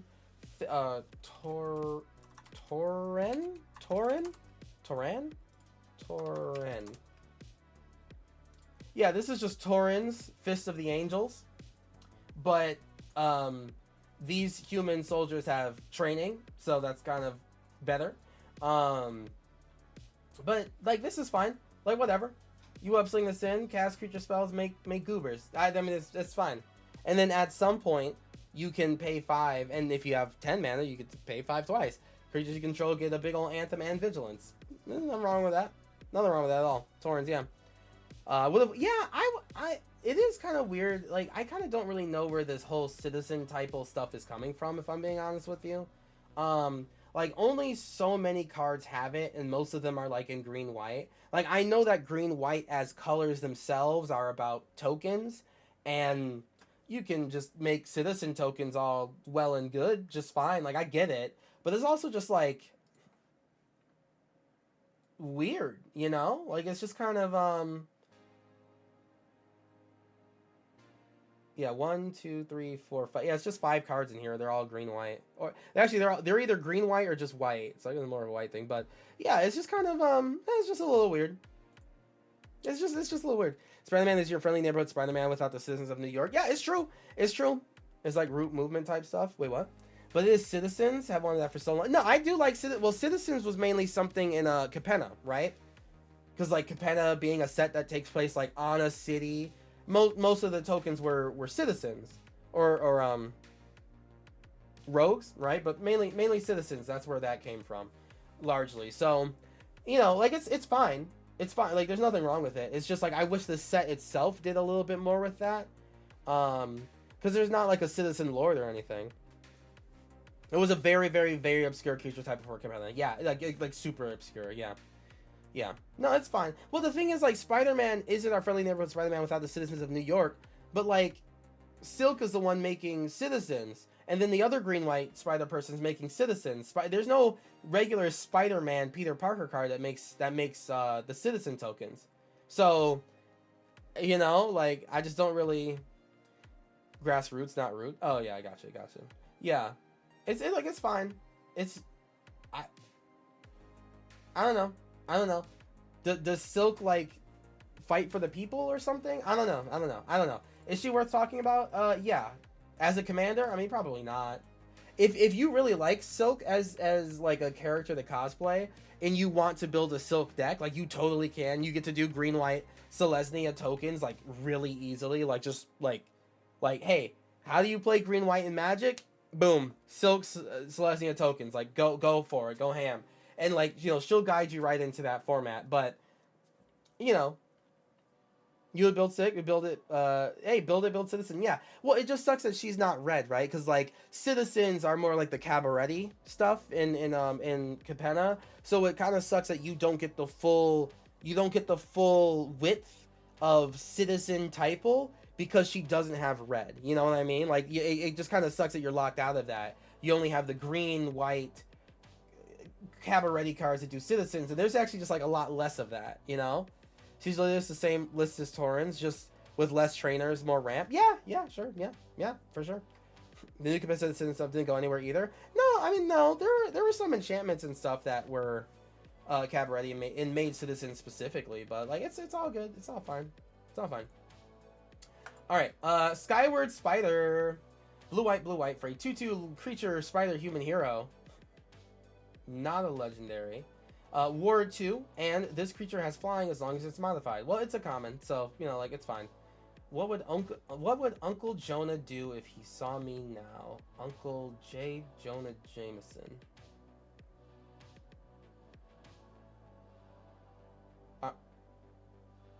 So did J. Jonah Jameson's niece become a spider person?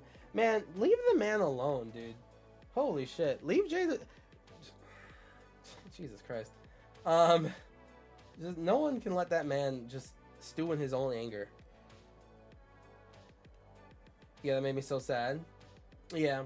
Yeah, I mean, hey, okay, here she is. It's a common, so it's whatever. Alright, now this we talk about.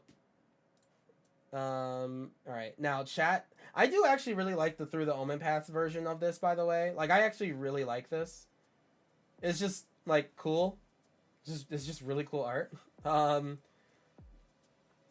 Yeah, it's just really cool art.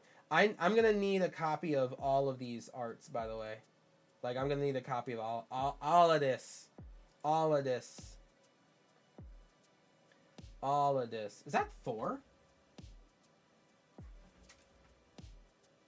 No. Who the fuck is that?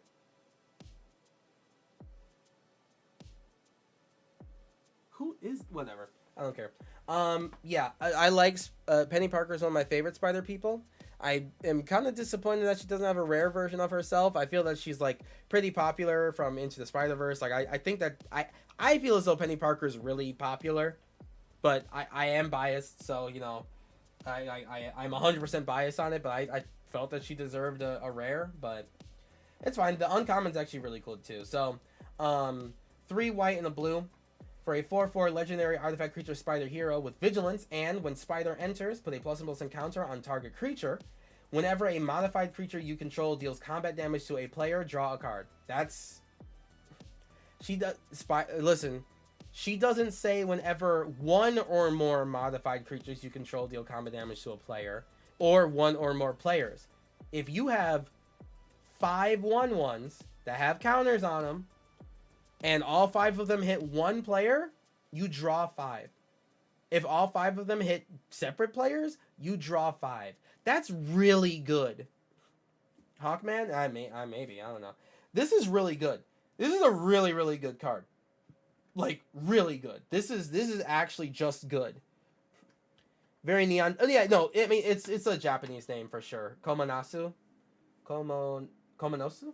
Yeah, this is a Japanese name. It's definitely from Neon Dynasty, which is cool. I'm here for it. I mean, it makes sense because she's a Japanese character. Yeah, no, this is sick. You could definitely build this. I mean, I might fuck around. I'm gonna put her in my Optimus Prime deck for sure. Because that deck does need draw card help for sure. And I definitely have modified creatures. I mean, she's just good. She's a really good card. They definitely buffed up modified creatures in this set. I don't really know why, but they sure did. And yeah, she's sick with it. She is sick with it. So yeah, we're gonna talk about her for sure. Do I do a full deck build on her? I think that she's just like she's a lot easier to just slot her into things, per se, but like a full deck build around her would honestly be like really, really easy. I mean, like +1/+1 count is the easiest way to go. Blue white, go wide, make dudes, add like 1 +1/+1 counter to everyone, draw a billion cards, win. You know. All right, Spider Manifestation. That is.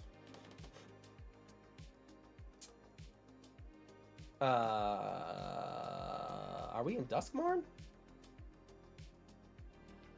Are we in Duskmorn? This is terrifying. This kind of just comes out of nowhere as being just like pretty like it's just out of nowhere, you know. I adore the art too. The artist dig Duskmorn. Oh, okay. Blazer or Balzer. Oh no, this artist does this art. Oh yes. Okay, I see now. I see. Okay, I think we're gonna see. You know what, chat? I think we're gonna see a lot more. I think we're gonna see a lot more of this artist, because they draw some. Yeah, they draw some good shit. Yeah, that's okay. Oh yeah. No, I got no qualms with this. Oh yeah. Yeah.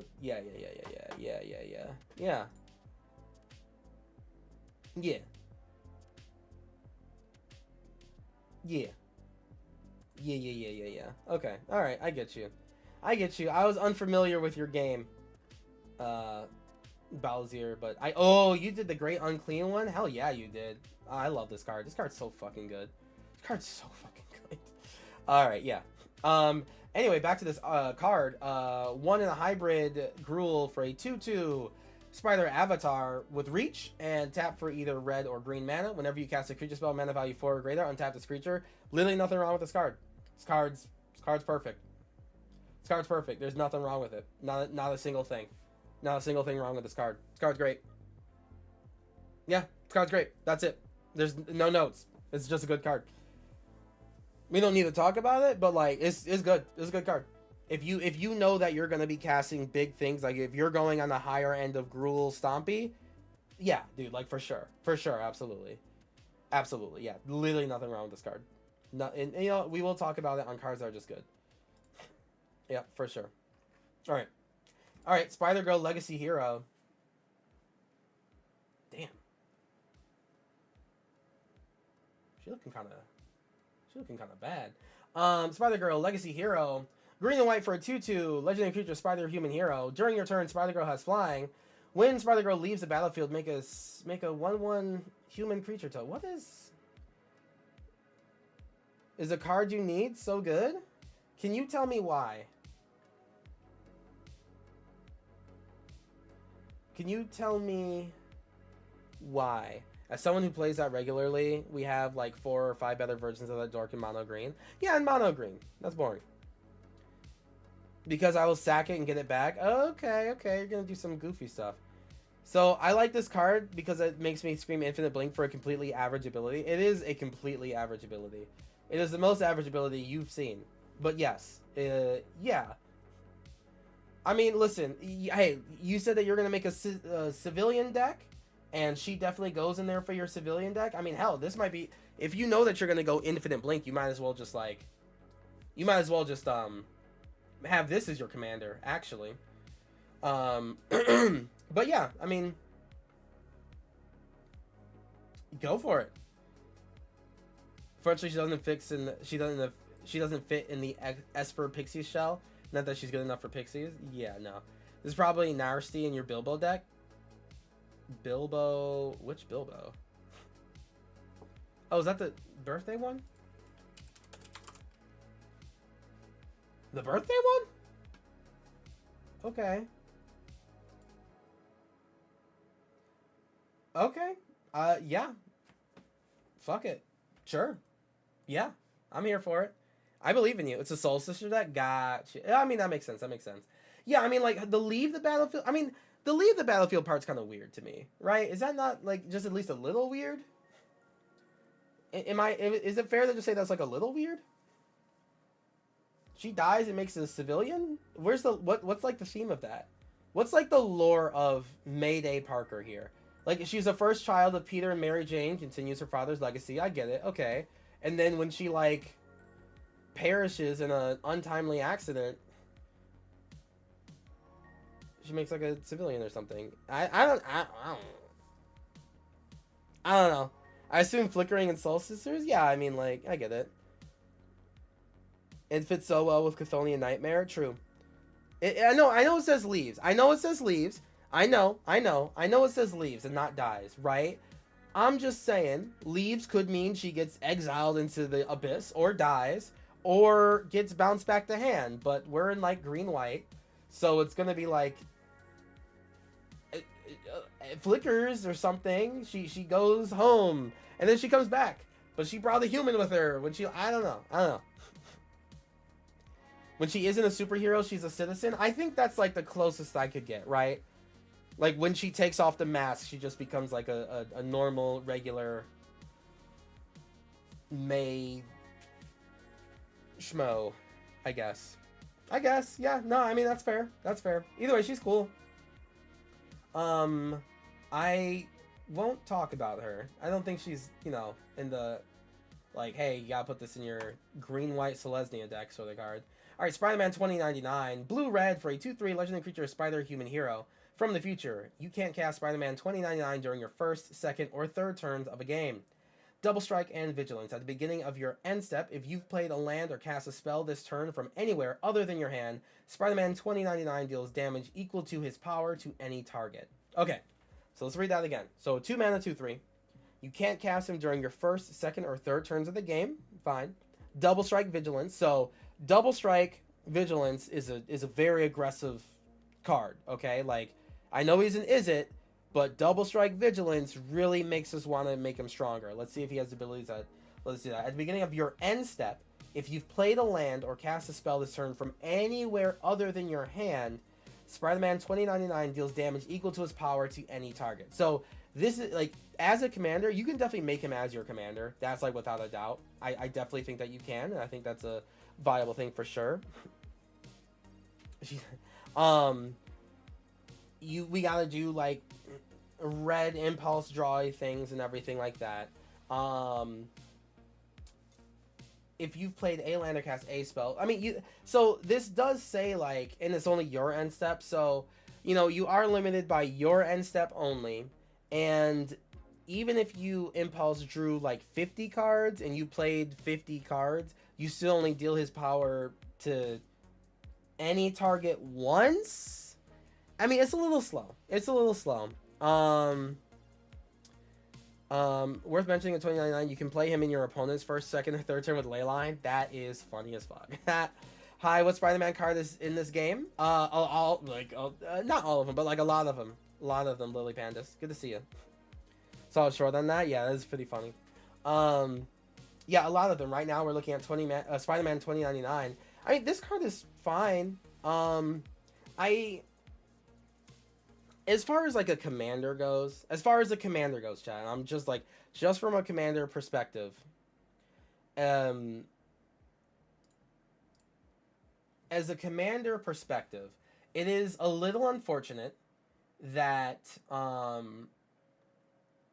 he doesn't care about how many times he doesn't trigger on multiple land or spell casts from a outside your hand, and he only deals damage to any target, and it's only during your end step, right? There are a couple parts here. If they made it like on each end step, if you fulfill these conditions, you get to win. If you trigger this X times equal to like the amount of times you manage to like do this thing, or to like each opponent, right? Like each opponent kind of ends the game. Think about it this way, right?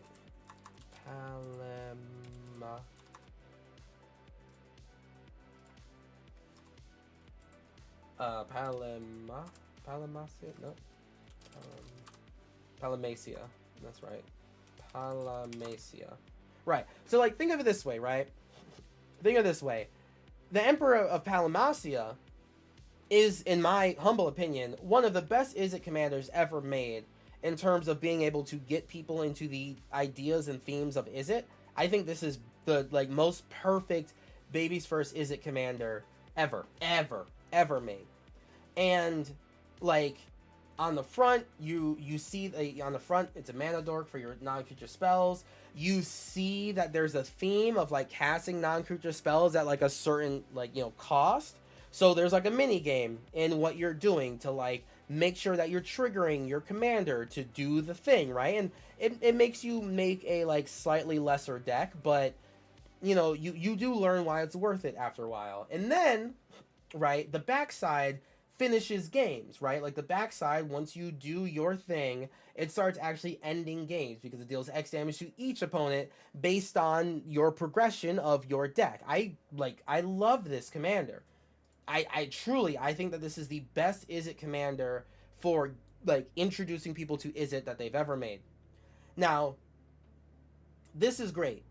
Now you compare that with this in terms of just like how he ends games by himself, how he's making you kind of like build a deck around him that really triggers his ability, that's super worthwhile triggering as much as you can.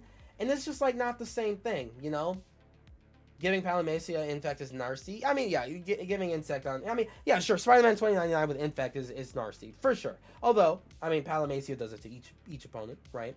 But yeah, just like in terms of a commander, I'm not... I'm just like a little... I'm just a little, like, not disappointed, but just like, damn, I was kind of really looking forward to... there's three parts of this text here that could make this card a little bit more game endy. I'd argue it's easier to hit for Moro in 2099 with some nasty. No, I mean, well, the deck obviously is about like impulse drawing some cards and then you're casting pump spells for sure. Like that part is not what's the matter. I'm not even complaining that he doesn't buff his own power, right? Part of my complaint isn't that he doesn't have built-in power buffing, right? I think that's actually pretty cool that they're making you make a deck that's giving him that ability. That part's fine. I just wish that the commander itself did a little bit more of like ending the game a little bit sooner at like at a rather decent pace, you know, like that's all. Yeah, sure, you can have this crazy turn where you exile 5 cards and you do pump spell, pump spell, pump spells, pump spell, pump. You can do all that. I know. You can do that, and then like one opponent takes 20 damage and like, oh, crazy, right? But like that's still just like one opponent takes a bunch of damage, you know. This card doesn't really have any protection, so you could kill him and all that. You know, and it's only on your end step, and it doesn't deal damage to every opponent.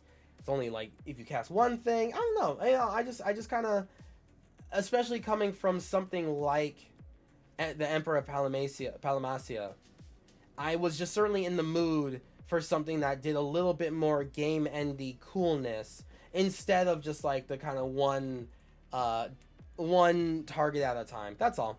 This encourages in the deck to take 3 turns rather than spending 45 minutes on one turn. Sure. I mean, yeah, it does. You're not wrong. It does do that, yeah. The thing is, you don't need to build that much around it since you only need to do it once. With this guy? No, you do need to do it more than once. I mean, in one-on-one, you need to do it only once, of course. But in Commander, you know, you only deal 1 damage to one target. Obviously, you could do some stuffy doll shenanigans. Oh, even that's still just like 1 target, right? So I don't know. It also just could just be like not my sort of. I mean, clearly it's not my sort of vibe because I like Emperor of Palamacia, right? Like I like that one's way more my vibe. This one just isn't nearly as my vibe. That's all.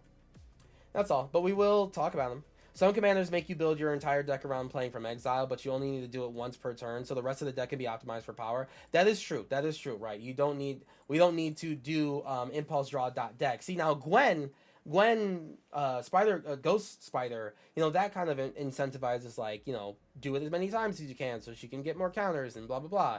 That one's a bit more, you know, make the deck do impulse draw all the time. This one is just like, hey, at least you did it once, you're good to go.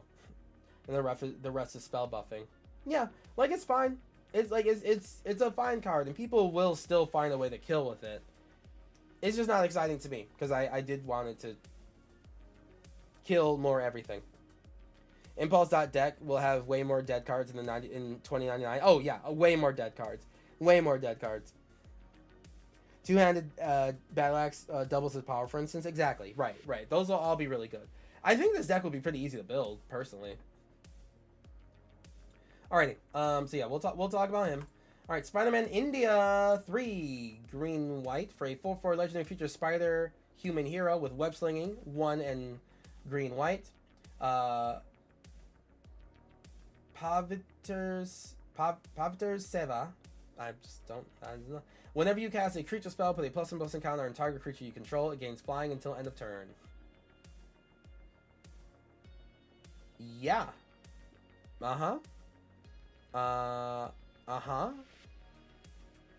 Yeah. Yeah, for sure. Is 2099 not just an Is It Voltron deck? Yeah, I mean, you could definitely play it that way for sure. Spider-Man India seems just okay. I mean, it's just okay. You can put this in Miss Bumbleflower if you want. I don't know. It's just like, it's fine. It's an uncommon. It does uncommon things. It'll kill in draft, I'm sure. But, you know, whatever. Spider-Woman, Stunning Savior, 1 in a blue-white for a 2/2 legendary creature Spider-Human hero, flying, and Venom Blast. Artifacts and creatures your opponents control enter tapped. Is this better? I mean, you know, we can obviously compare this to the other stacks cards and everything. I mean, is she just like a good stacks piece? Spider-Man Woman is a very good hate bear. All right, perfect. That's all I needed to hear. I don't have like the encyclopedia of hate bears in my head. Yeah, probably having like 2/2 wood flying. And there's also already hate bears that have flying, so this just gets a slot right in there. Yeah, perfectly fine. There's nothing wrong with her. It does suck that she's also a human, right? So like Najila isn't Winota won't probably add her to the stacks file, but she still might anyway, just because she's like flying on top of all this stuff. So yeah, this is perfectly fine. Nothing wrong with her. Now, you know, Do I necessarily want to like mention her in every deck? You know, I guess it's like an easy thing to just mention. Hey, by the way, stacks pieces, you get a new 2-drop that has flying. Ooh, a 2-drop that actually kills. We like it. Yeah. Yep, she's perfectly fine. Not too much to write home specifically. Okay. Now this is the card. The Spot Living Portal. 3 white and a black for a 4/4 legendary creature human scientist villain. When the spot enters, exile up to 1 target non-land permanent and up to 1 target non-land permanent card from a graveyard. Okay, so ETB, exile a non-land permanent that's on the battlefield, okay? And up to 1 target non-land permanent from a graveyard, okay? Then, when the spot dies, not when he leaves, but when the spot dies, put him on the bottom of his owner's library, and if you do, return the exiled cards to their owner's hands. Okay, that seems fine. It seems fine. Right? Like, it's okay. It seems alright. This has to be a combo piece? I mean, it might be. We're to be stupid water drop. Yeah, for real. I'm really looking forward to this creature in the Spiderman set, Electro Assaulting Battery. Oh yeah, Electro Assaulting Battery is crazy West Coast. It's the most crazy one for sure. By far. By far.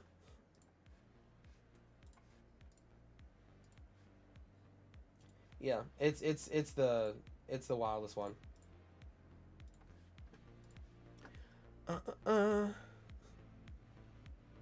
reminded that dude still forgot all the time, but double strike is also true.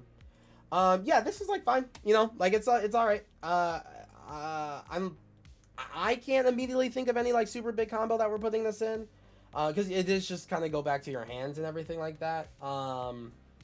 And also like 5 mana, and it has to die and then goes to the bottom of their owner's library, which is like, you know, like how far away can you get this man to get, you know what I mean?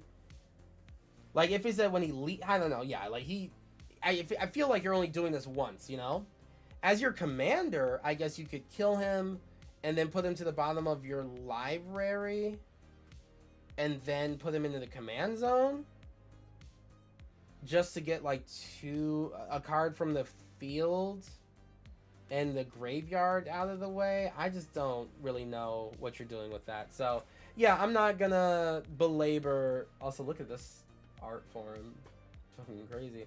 I'm not gonna belabor this one too much. I'll just say that I just literally don't get it. I just don't really super get what to do with the Spot Living Portal, and I'm gonna just let the gods deal with this one, quite frankly. Sun Spider, Nimble Weber. The hell is a Sun Spider? Okay.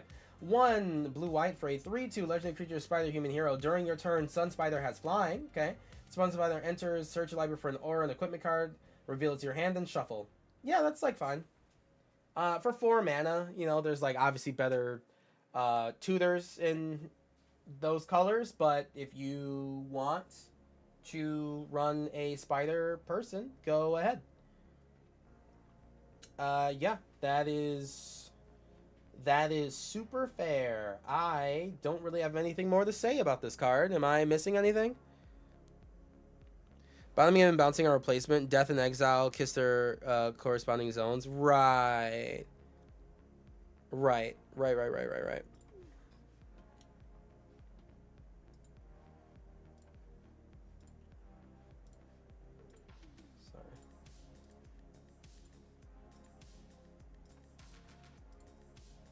Chat isn't popping up. Okay. Yeah. So it's like, all right. It's like, it's kind of weird, but okay. I'm not worth talking about. Ooh, Superior Spider-Man. Okay, well, this is what we're talking about. We like Superior Spider-Man. 2 blue and a black for a 4/4 legendary creature spider human hero. Mind swap. You may have Superior Spider-Man enter as a copy of any creature card in a graveyard, except his name is Superior Spider-Man, and he's a 4/4 spider human hero in addition to his other types. When you do, exile that card. I mean, like, this just screams like a Lazav card to me, right? Like, this is a Lazav, the multifarious whatever card that they chose to put on the Spider-Man. So I'll probably like go back and look at Lazav decks and be like, hey, just take that and put here, and then like here you go. Yeah, there could be a Lazav card and I'd buy it. No, exactly right. So the Lazav card and we'd buy it. Kind of wish that the Universes Within version was not whoever the fuck this is. Like whoever this is, But yeah, Superior Spider-Man is rocking, and Lazav.deck. Yeah, it's cool. Yeah, I don't know what this art is. I am not a fan. I guess like I don't know. I ain't for it. I ain't for it. We're for this one. Rarely seen such a repulsive card. Yeah, no, yeah. Yeah, we're here for this one, and we'll. We might build a deck around him. I'm not super good at building Lazav decks, so like I don't know how much I'll be able to like specifically say on it, but yeah, we'll find something to talk about. Symbiote Spider-Man 2 in the blue-black. For a 2/4 legendary creature Symbiote Spider Hero. Whenever this creature deals combat damage to a player, look at that many cards from the top of your library. Put one of them to your hand and the rest into your graveyard. Now, see, this is a mill card. Pay 2 in a hybrid Demir. Exile this card from your graveyard. Put a +1/+1 counter on target creature you control. It gains this card's other abilities. Activate only as a sorcery. I mean, I like this card. I do like this card. Does this feel like a Symbiote Spider-Man?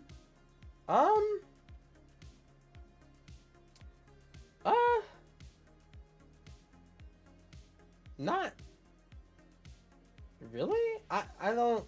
I'm just trying, like, just vibes wise, you know, like looking at the other Spider-Man cards, you know, like they're not really drawing that much. They're certainly not milling. It's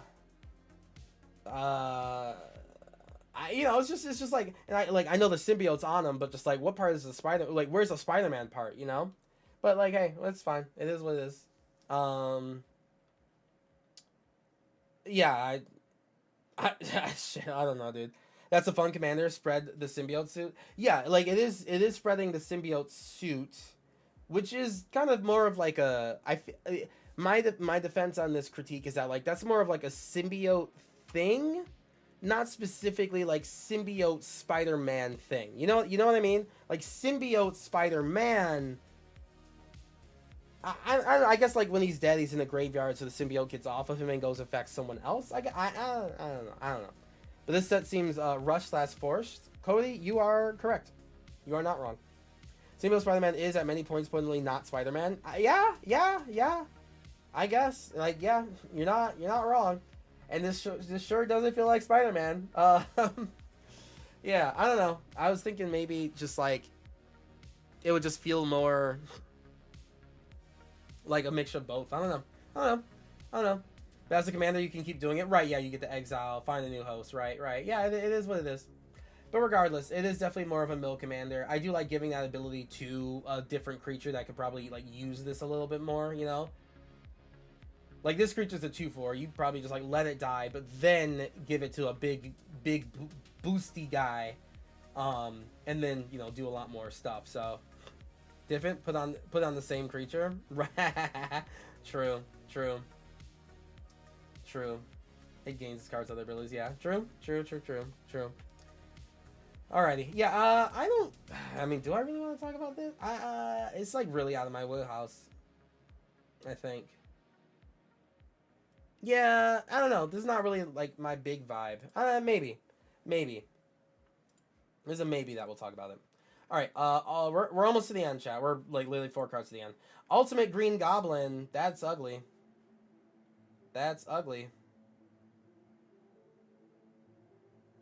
Wow, there's a promo version of Ultimate Green Goblin too. Is this like a beloved version of the Green Goblin? Because like, why do I feel it's not?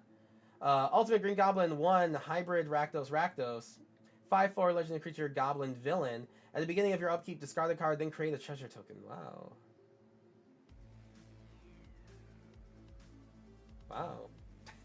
Yeah, I mean, sure. Yeah. I mean, this is good. I mean, it's obviously good, right? Like, 3 mana 5/4. Like, there's literally nothing wrong with this. You could 3 mana 5/4 this and like discard it to some other ability and still get this guy out here. It's a good card. Like, there's nothing wrong with it. All I'm hearing is save my money and spend double on RTL. What is that? Return to Lorwyn. No, I'm saying spend double your money on Avatar. Because that's not a rush. I believe Avatar is not a rush set. But yeah, Ultimate Green Goblin. It's a good card. It's fine. If you're doing discard typal, perfect. If you just want treasures, I guess, like, that's also perfect. He's just kind of ugly as sin. He's ugly as sin, and I cannot imagine that this is the most beloved version of the Green Goblin, right? Like, he's just a big dude. Like, there's no pumpkin bombs, there's no mad scientist. He's just a punch guy, and I cannot imagine that this is everyone's favorite version of Norman Osborn, right? Like, you know, right? No. Anyway, it's cool. I mean, this is a perfectly good card. I definitely don't have, like, the desire to talk about him, you know what I mean? Like, he's not inspiring me to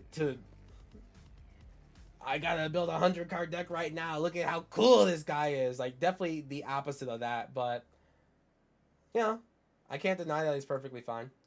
Vulture, Scheming Scavenger, 5 in a hybrid Dimir for a 4/6 legendary creature human Artificer villain. Look at that, Artificer. Flying, whenever the Vulture attacks, other villains you control gain flying until end of turn. Yeah, I mean, this goes in all the villain decks, right? Like, it just goes in there. Yeah, he's a 6-drop, but, I mean, it's after you make a bunch of villains that now get to attack and with, you know, pseudo impunity. It kind of does suck that it's whenever he attacks, other villains get flying as well.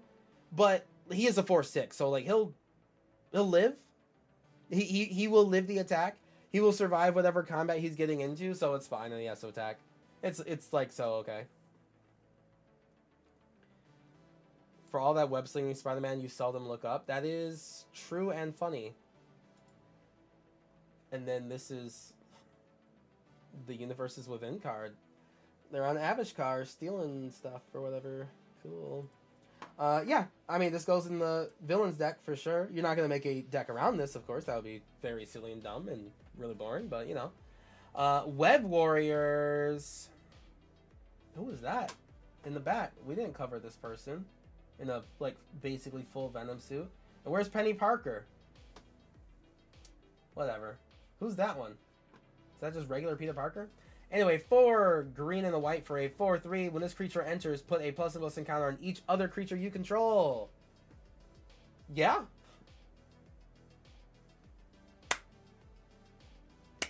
Okay, sure. Yeah, and hey, chat, if you really want, you could blink them, you know? At 5, this seems so bad. Listen, you can blink it. It's just blink. We just blink everything. It's fine. Blinky, blink, blink. And then it's just like, whatever. Yeah, it's whatever. It is whatever. I'm over it. You're over it. It's a card. It's an uncommon. It's an uncommon. It costs at 2 most on the sorcerer. Yeah. God, I hate this art so much. Cool card, though. This art's fine. I don't see anything wrong with this art. This art... Well, you could, like, not like comic book art. I don't think there's anything wrong with this art. I like that Spider-Man Noir's back there. It's a draft uncommon. Something Blade of Self. Yeah, there you go. Hey, listen, we broke it. We finally broke Blade of Self. How dare you speak ill of Spider-Horse? Nah. Wraith, Vicious Vigilante. Everyone's favorite character. 1 white and a blue for a 1/1 legendary creature human detective hero. Double Strike and Fearghast. Wraith can't be blocked. Margit on the case. You know what? I don't know which one I like more. I'm gonna like Margit more. Yeah, I mean, like, hey, listen, you can 100%... I mean, Final Fantasy already had, like, a really good blue-white Voltron commander, so this is just, like, another one. If you want, you know, like, hey, if you want to do Azorius Voltron commander on an unblockable commander, knock yourself out. Knock yourself out. Yeah, the art just feels like I'm playing a different game. You know, I'd feel better about that if they did a better job making it feel like Magic in a lot of these cards. But yeah, Wraith Vicious Vigilante not coming to the most boring Voltron Brawl deck you've ever faced. Yeah. Feels like this card should be a Gonti card, but it has to be white. Yeah. I mean, like, this, the doubles, I mean, they put in, like, like, just giant quotations, right? They put it in, like, the weakest colors to do Voltron in. Like, and I'm, you know, giant quotations, right? But, like, the weakest colors to give Voltron. So, you gotta work for the fact that your commander deals double strike, unblockable. But by work for the fact, I mean, just fucking win, dude. Like, just win, I guess. I don't know. Like, why are we talking about this? Just win. But yeah. Colossal Hammer's pretty easy to cheat. No, what do you mean? It's so hard in blue-white. Blue-white has it so difficult. Blue-white can't do damage, bro. What do you mean? Best for artifacts and auras? Yeah, Demonic Dart, 100%. Equipment and auras would, I mean, 100%. She is a easy bake oven commander, quite frankly. If she's your favorite Spider character, you have an easy bake deck. This is a definition of an in the 99 card? No, I think this is a definition of a commander card that's, like, at most you build this once because you go, haha, I'm unblockable, I get ya. I got her to 10 and then I flapped you, wah. And then it's like, cool. I guess do we shuffle up and just play again, I guess? Like, wow, yeah, that was really satisfying. I'm gonna go build anything else. Yeah, you know, it's like whatever. It's whatever.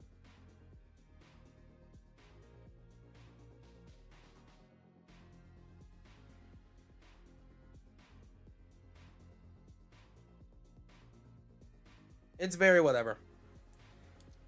You can get this at 1 or 2 mana sans double strike and pay 2 extra mana for double strike. Yeah, I mean it's fine. Like, it's just whatever. Well, you pay 2 extra mana for double strike and it's your legendary, like, creature commander, you know what I mean? This is for Voltron. This for Voltron feels better than effect, get +10 in this death. Well, the thing is, well, no, hold on. This for Voltron feels better than infect. Well, I mean, the thing is with double strike is that, like, whether you're getting +10, I mean, +10 still kills someone, right? Whether it's commander damage or infect, you know? They just die on the first strike, part of the double strike instead, which is sometimes funny to people. I just think that I think that the people who will be attracted to this card are people who really want to play, who, like, they go like, wait a minute, if I just play Colossus Hammer, I win. Okay, so let me, okay. The people who put this together are the same people who put together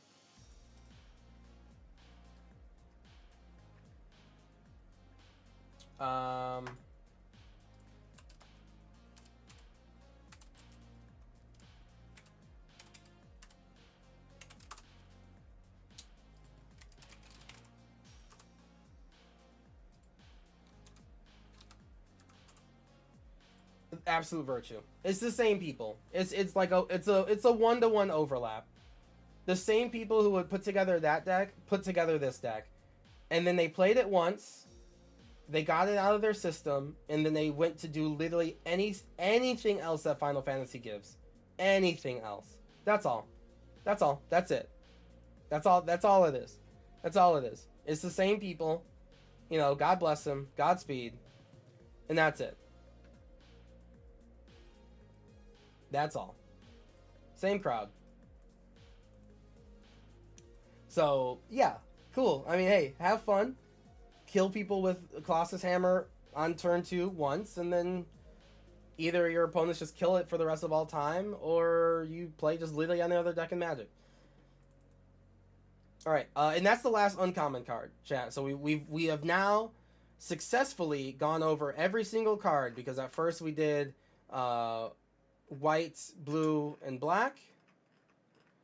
And then we did red and green and colorless. And then now we did multicolor. Oh, and we also did lands the other day too. Yeah, so we have finally gone through the entire set. Now, mind you, this was a lot easier for us to get through than Final Fantasy was, right? Because Final Fantasy was a kabillion cards plus commander decks, right? And plus like any other external things, and that was like just impossible. Like it was just impossible. So, is this a lot easier to consume as, you know, content creator product whatever? Yeah, for sure. Like this is a lot more palatable for sure. Um is it a little disappointing that it's like only 193 cards? Yeah. Yeah, man. I got to say it is, you know? Like Edge of Eternities, that's a 399 cards in Edge of Eternities. That's a good set right there. 586, that is too much. That is that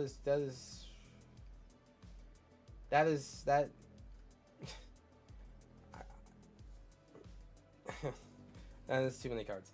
Tarkir Dragonstorm 427, that is still too many cards. Aether, there must be like repeats in here for like the piss cards or something. I don't know how to accurately count just the new cards in the set itself normally, but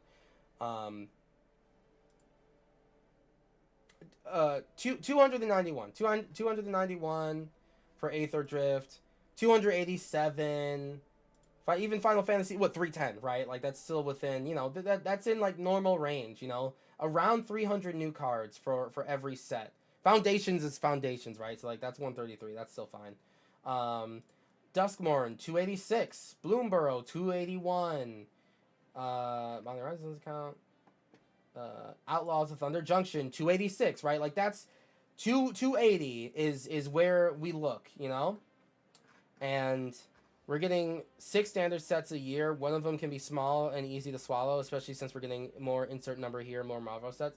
Well, yeah, this was like, but this one was like clearly forced in now, you know? But regardless, it is what it is.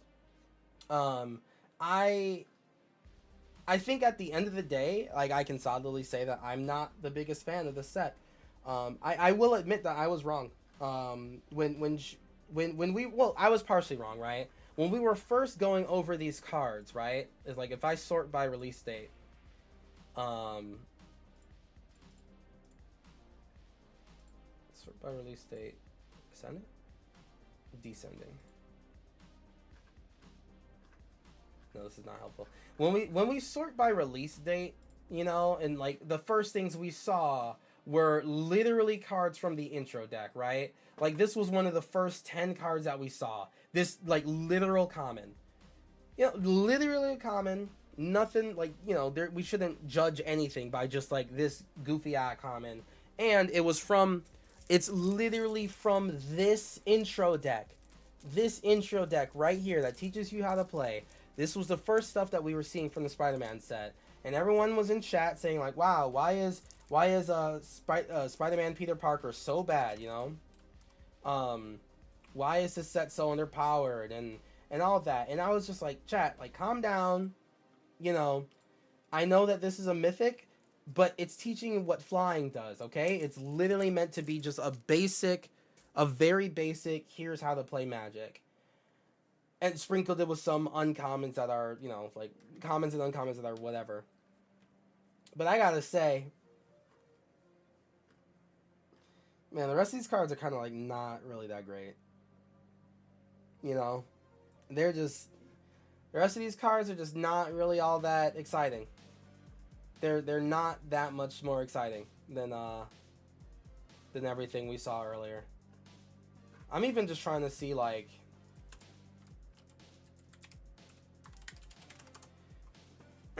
you like this set, and I mean from a mechanic standpoint. I'm trying to enjoy it from a mechanic standpoint too, and I'm still barely holding on. Like, even just looking at the flip walker, the flip guys. So it's like Peter Parker, right? Like here is the flip Peter Parker. Main deck utility legends, yeah. Like the Peter Parker, you know, we just ignore the front side. You know, Amazing Spider-Man, Bance, Flying, Reach, you know, your legendary creatures get like web slinging, right? And there's a whole thing about like web slinging feeling like you're, you know, doing, how you're playing Magic, and that's all well and good. That's all well and good, you know. In terms of like the penultimate version of like Spider-Man, the Peter Parker Spider-Man in Magic the Gathering, how do you represent him? And he's just like, hey, your other spider friends or villains can come into play cheaper, is like, I don't really, that doesn't feel very Spider-Man-y to me, you know? Like, it just, you know, it's just like, it doesn't really capture that vibe of just like the hero of heroes, you know? Just doesn't really do it for me. And then you go, I literally can't say enough about this Gwen Stacy. Like, it's just a very not me thing. And and as a commander, content creator, and player, is I am definitely a I'm a glutton for commanders that kind of like on paper just do a little bit more. I do find this boring, you know. I do find this commander a little boring, and Impulse Draw is not my favorite, so you know, it's just not built for me. But I don't know if this kind of feels like Gwen Stacy or Ghost Spider. Is she like a super heavy thrill seeker type of person? I watch Into the Spider-Verse. It doesn't really seem like she takes super heavy risks and impulse drawing all over the place. You know, it doesn't really feel like it. You know, just don't put whiffs in your deck. Just be better. You know, so it doesn't, you know, it doesn't feel like Gwen IMO. And then at the end of the day, she just gets like stronger or whatever. And then Miles, Miles is doing +1/+1 counter stuff, which is fine. Like, Miles just gets stronger over the course of the game and gets hexproof and I like the camouflage thing. I like the camouflage thing a lot. I like that, like, there at least one of these Spider people were really playing with like the card itself, you know, and you know, there's like a lot on this Spider-Man card that informs us of what the deck is trying to do, right? First strike, haste, camouflage to keep our commander protected, cool. And whenever you attack, double the counter on each spider and legendary. You know, like, it is stuck to spider and legendary creature, which is whatever. But you know, like, there's just like kind of more going on with him that I just kind of vibe with more. You know, he just feels more active.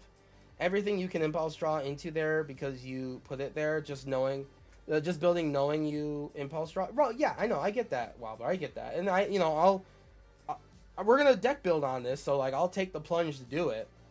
It's still just not a natural thing to me. I'm still just scared of impulse drawing into, like, you know, exiling a card that I want. You know, I play on main phase 1 a lot. But yeah, I mean, I like what's going on with Miles way more. Then we go over to Eddie Brock. Human hero villain. God, his haircut's so fucking stupid. Oh, hey. Brother. What is this art? Can someone explain to me this art as quickly as you can? Like, take 10 seconds to look and just like, it's clearly a romance novel cover. Okay, that's a good answer. That's a good answer. I'm just a little, like, at first, also, the name, like, Vigo, Enforcer of Iggs Crossing, I thought that I was, like, reading a different language. It's like, okay. So he's, like, a dude who's, like, huge. He's, like, a really huge dude. Like, just brawlic dude. And he has a child hiding behind his back under his cloak. And he's in between the child and this dog person. Now, I thought that the dog person was like, I thought this was the dog person's hand. You know what I mean? Like, I thought that the guy was like holding him, like pulling him closer, like, ah, fuck you. Because it's like the claws are like curled that way. Like, it kind of just draws you to think that. But no, it's actually just like the claws of his cloak or something. I don't know. It does look like a romance novel cover. I think that one fits a little better. And then the backside is like this. I don't know, like, I don't know the lore of the symbiotes in Magic. It does, they look ugly as sin. He's gonna smooch the werewolf and keep the kids safe. True. I smooch a werewolf to keep the kids safe. Yeah, this guy, like, I don't really like the art for the symbiotes in the Magic thing. At all, but I don't know. Either way, God, Eddie Brock is such an ugly character. God, he's so ugly. He's so ugly. And so old. Ugh. Alright, so yeah, Eddie Brock, 3 mana, 3/3, return target creature mana value 1 less from your graveyard to the battlefield. That's actually pretty good. And then yeah, the backside. I mean the backside, and I do like the backside.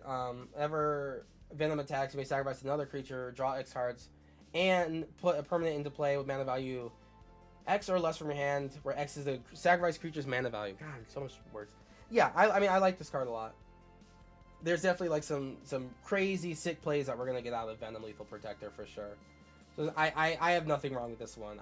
Is Venom really all about like, I mean, I guess he eats something, put something.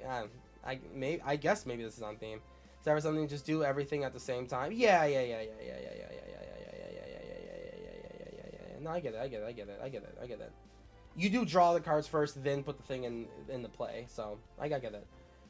I mean, this at least feels Venomy, right? Like he's eating someone, an ally. I guess he's eating an ally, which is funny. But like he's just like, let's go beat him up, Spider-Man. He's like, bleh. And here's like a dinosaur or something. It's kind of goofy. It's kind of goofy. It's a little goofy, but yeah, sure, I get that vibe. This this can feel. Does this feel like the symbiotes? We gotta look at all the symbiote cards. And then Norman Osborn, right? So I know people were talking about like him being like a villain typo. So Norman Osborn, 1 in the blue for a 1/1, can't be blocked. Whenever deals combat damage to a player, he connives. Okay. And then Green Goblin, 1 in Grixis, 3/3, Flying Menace. Spells you cast from your graveyard cost 2 less to cast. And then each non-land card in your graveyard has Mayhem. The Mayhem cost is equal to... So, like, I mean, listen, guys. Listen. The reason... Chat. Yeah, Venom. The reason, chat, you have not seen someone do, like, Green Goblin villain typo is because why would we do that when this is one of the most powerful Grixis control just bullshit commanders we have ever seen? What? What? This card is crazy. I like villains. Honestly, doing villain typo would do nothing but slow this guy down. This card is crazy. It's almost always both of them, to the point where his symbiote isn't complete anymore without Eddie. And yeah, Eddie. Yeah. I do know that. I do know that part. Yeah, Green Goblin is crazy. Like this is a Grixis command. This is a Nico Bolas creature card that they stapled onto a Green Goblin, straight up. Like this could just be some really messed up Grixis Return to Alara commander, Sadris Part 2 or something. This card's crazy. So yeah, no, the reason you haven't seen villain typo is because it would honestly be like one of the worst ways to do Green Goblin, because this ability is insane. Like Cheerios, yep, Cheerios, 100% Cheerios, 100% Cheerios. As long as you have a discard trigger, which is literally not hard, Yeah, dude. Yeah, dude. Yeah, dude. Yeah, this is crazy. And you turn every artifact that costs 2 in your graveyard into Cheerios. Yeah, self-mill, Cheerios. Oh my god. Can you just play one of the mana rocks that sacrifices... Can you just play Mishra's Bauble? Forever? Okay. Oh. Right. it has to be discarded. Okay. Okay. Just not in your graveyard. Okay. All right. Okay. I had to think about it. Right. We'll get them out of that graveyard. We'll get them out of that graveyard in no time, boss. Don't you worry about it. You cannot Mistress Bobble forever. Yeah, because you have to discard it to mayhem it, because it becomes a different object. Yeah, that's still really cool. This is a powerful ass card. Powerful ass card. So that's why you haven't seen any villains, because there ain't no reason. Once again, you have broken. We did it. We broke Tortured Existence. That's so true. That's so true, bestie. We've broken Tortured Existence. A card that was definitely begging to be played and broken. But yeah, this card's busted. Villain Typal is literally just slowing it down. Just kill people with Grixis good stuff. Discard Typal. And yeah, that's all of them. Yeah, white, blue, black, red, green. See, I mean, looking at these, do you see what I mean though? Just in terms of like these are like the big Spider-Man people. Like these are their big mythic flip card versions of them, tricolor and all that. And I'm just like not feeling the vibe of these characters. And you know, it might just because I don't really know enough about Spider-Man and everything like that. But I know that Spider-Man has a bunch of friends. I know that he's friends with literally every single hero on the planet, and everyone loves him. I just didn't expect his card to be, hey, my friends come in for cheaps, you know? I just didn't expect that. You know, that's just like not really what I was gathering from how Spider-Man would work. Honestly, the mono white version, the Spider-Man Peter Parker from the intro deck, whenever you gain life with a counter on target creature, it gains indestructible until end of turn. I mean, that's like a creature that's literally saving someone's life. You know what I mean? Like that feels more on brand. Like that feels more on brand for Spider-Man than necessarily like I flip in Jin-Gitaxias, right? Like I flip in Elish Norn. Flip, Magic the Gathering, flip, Elish Norn, Jin-Gitaxias, Vorinclex for 3. You know, like when someone plays against you with Peter Parker Amazing Spider-Man, you are in for probably a bad time, right? Like you are in for either Spider-Man Typal, which you can't fit every Spider-Man in here, including like literally all the other double color ones, or you're in for the grossest version of Joe that you've ever seen, right? Like literally grosser than Joe has ever been. Because Joda, like, you know, doesn't get everything for free. You gotta work for it. This man's just like, 3 mana, Ginny. It's like, damn, okay, wow, all right, okay, we're just here now, huh? Anytime they make multiple versions, you'll vibe with one more than the others. That is true. Except for with Aragorn, I vibe with all of them, baby. If in future sets we get Fantastic Four and Avengers Spider-Man. Well, they already have the art for one of them in here. And then I think Green Goblin is like kind of pretty on point. I mean, like, he is a strong Grixis card that I have no issues with. And I guess Graveyard. So yeah, I mean, this is a fine Green Goblin card. The Graveyard and discarding is like a mental thing. And it's just like, I get it. Like, this is on vibe. I have actually no issues with this one. This is super on vibe. I like this one a lot. I like Green Goblin a lot. Literally no notes. Venom. Yeah, I mean, eating an ally. Kind of wish it was just like a kill spell, you know what I mean? I kind of wish... I wish Venom was more like Grim Corpseborn, where he's just like, no matter how big you are, I just eat your face off and deal with it, you know? Like, I was kind of, you know, that kind of like fits the vibe a little bit more for me, but I guess sacrificing, gaining their experience, absorbing them into the symbioteness, and then like putting something into play, I guess that's on vibe too. I wish it became a symbiote. I wish the thing that comes into play becomes a symbiote, right? Like, kind of just spreading the whole symbiote thing, and then you can do more symbiote Typal with Venom. Like, I wish it did that. I kind of really don't know why it doesn't, but whatever. Ghost Spider, again, I don't know how to vibe with this card. I just don't know how to vibe with Ghost Ghost Spider. And then Miles Morales. I think out of all of... I mean, I know I'll enjoy Miles Morales the most, I think. But, I don't know. I do like that you just do more with himself. You keep 2 mana up to make sure that he doesn't die. When you attack, you double his counters, and he, like, eventually becomes a big enough threat where he kills your opponents, you know? Like, this one stays on the battlefield longer as long as you keep a watch on him. And, you know, you're good to go. I don't know. I like this one. I just like this one a lot more. But, yeah. Either way, we're gonna deck build on them. We're gonna make some decks for sure. I'll start getting that sort of those. I'll start getting my ideas about those deck builds probably over the weekend. So next week we can just kind of dive into that. Next week, Wednesday, we have the preview event, the streamer preview event. So I'll be doing that. And then the week after is Atlanta. So, you know, we got a lot to talk about for sure.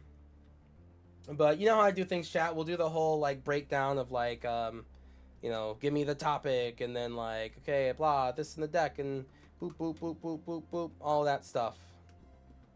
You know, I break it down so we can see how we're building this deck and why. I prefer this format of doing it. I think it kind of helps everyone, or at least it helps me. I mean, it helps me deck build, so hopefully it helps you too. All right, it is 9:36. I know that I don't have the energy, because I did not eat dinner yet, to start deck building any of these. Now, I want to get my notes together so I'm not kind of spinning my wheels for too long. So I think we're gonna call it there for the night. There's like not even like extra stuff to go over, right? Spider-Man through the Eternal. Like we already have deck builds for these. So, yeah, I think we're just gonna call it there. And oh, you know what's interesting? Remember, like way back when? Oh, sorry, you can't see it. Remember way back when they showed us this card, right? Because they're like they have a whole like kind of promo set. Remember when they showed us this, and we did the deck build on it, and we're like, wow, we can't wait for more things to come out during the Spider-Man set that will maybe do this better. Nope. Nope. I don't think there's... Oh, Flash Thompson. Like, one of the Flash cards. Flash Spider-Man fan is the only creature in the entire Spider-Man set that taps down an opponent creature. That's it. There's exactly one stun counter card. Crazy work. So, yeah, I mean, I guess you could just start building Sensational Spider-Man back when we made the deck, because they didn't add a single thing, which is kind of crazy, but okay, if you say so. Yeah, a little weird to me, but yeah, all right. Yeah, sure. So, yeah, when they attacked, I really thought, whatever. I mean, this one almost feels a little bit more Spider-Man-y, if I'm being honest with you. The whole tapping things down and being annoying and drawing cards, like that feels a little bit more on brand to me, but okay. Something becomes an artifact that's an 8/8, that's whatever. Whenever you discard an online card, put a +1/+1 on target goblin you control. Whenever you discard a land card, create a tap treasure token. God, this card's so cool. This card's so cool.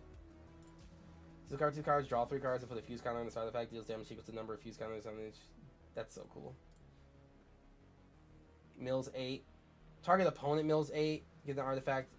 I mean, you know, you want to mill yourself in the villain deck? Well, no, you don't really care about milling in the villain deck because you want to discard. And even this Venom Deadly Devourer, right? It's just like exile target creature from a graveyard. I guess maybe like your own. When you do put X counters on target symbiote where X is the exile creature's toughness, it's like, damn. Is there a specific symbiote that we have in mind? Is it Venom Eddie Brock? Probably not. Probably not. Is it Anti-Venom? No, probably not. Let me do type symbiote. Wow.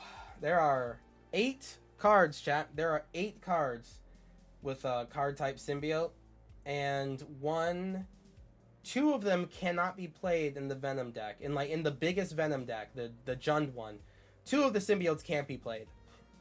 So if I look through all of Magic, oh my god, you have 1, 2, 3. What? How did you go down in number? What? Oh, you're giving me the stupid version. God damn it. I don't like it. I don't like it. Listen, I get that I get that it's the universes within version. But this early on in the cycle of looking at shit, I mean, it should just be it should just be by default the Spider-Man. It's whatever. Yeah, there's only 12 cards that have symbiote in the title. 12 cards. The worst part of Omen Pass is fucking up Scryfall searches. It is honestly the worst. Yeah, there's only 12 cards with symbiote in them. And you can't play at least 2 of them. Yeah, 2 of them you can't play in the main Eddie Brock deck, so... Yeah, I really did kind of have a little bit more hope and faith in the deck that was not rewarded. But, oh well. It be what it be. It be, oh, and villain, hold on. Type villain. There are 63 total cards that say villain in them. And not all of them are legal. Actually, it looks like just one. I think it's actually just like 1 or 2. Yeah, it's just the unglued stuff that's like not a real villain. So the rest are real cards. So 4, 5. Okay, so 5 cards. So it's 63 minus 5. 63 minus 5, which is 57. Or sorry, 58. Yeah, that's like, so 58 villains. And what if I just did color blue, black, blue, black. 33 villain cards that are blue, black. One of them's from unglued, so 32 villain cards. We're gonna have to figure that out. Yeah.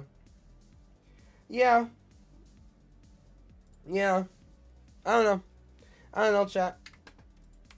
I do not know. All I know is that I am certainly more excited for I am certainly far more excited for Avatar. But I was always honest about that. I am an Avatar fan, so I was always more into Avatar than Spider-Man. I didn't realize it would be this much more into Avatar. But it be that way, chat. Thank you very much for coming by. I really appreciate it. Y'all really came through today. Tomorrow we actually have gameplay tomorrow. Look at that, Commander gameplay on the Kurotsuki channel. Say it isn't so. But yes, tomorrow Commander gameplay. Looking forward to it. What will I play? I have a new Servandum deck that I have not been able to really get together. I just can't make it as powerful as I want it to be. But regardless, all right, chat. Let's go over to. We're gonna go over to Decked Out EDH. They're playing some Commander, so I'll see you tomorrow. All right, deuces. Have a good night.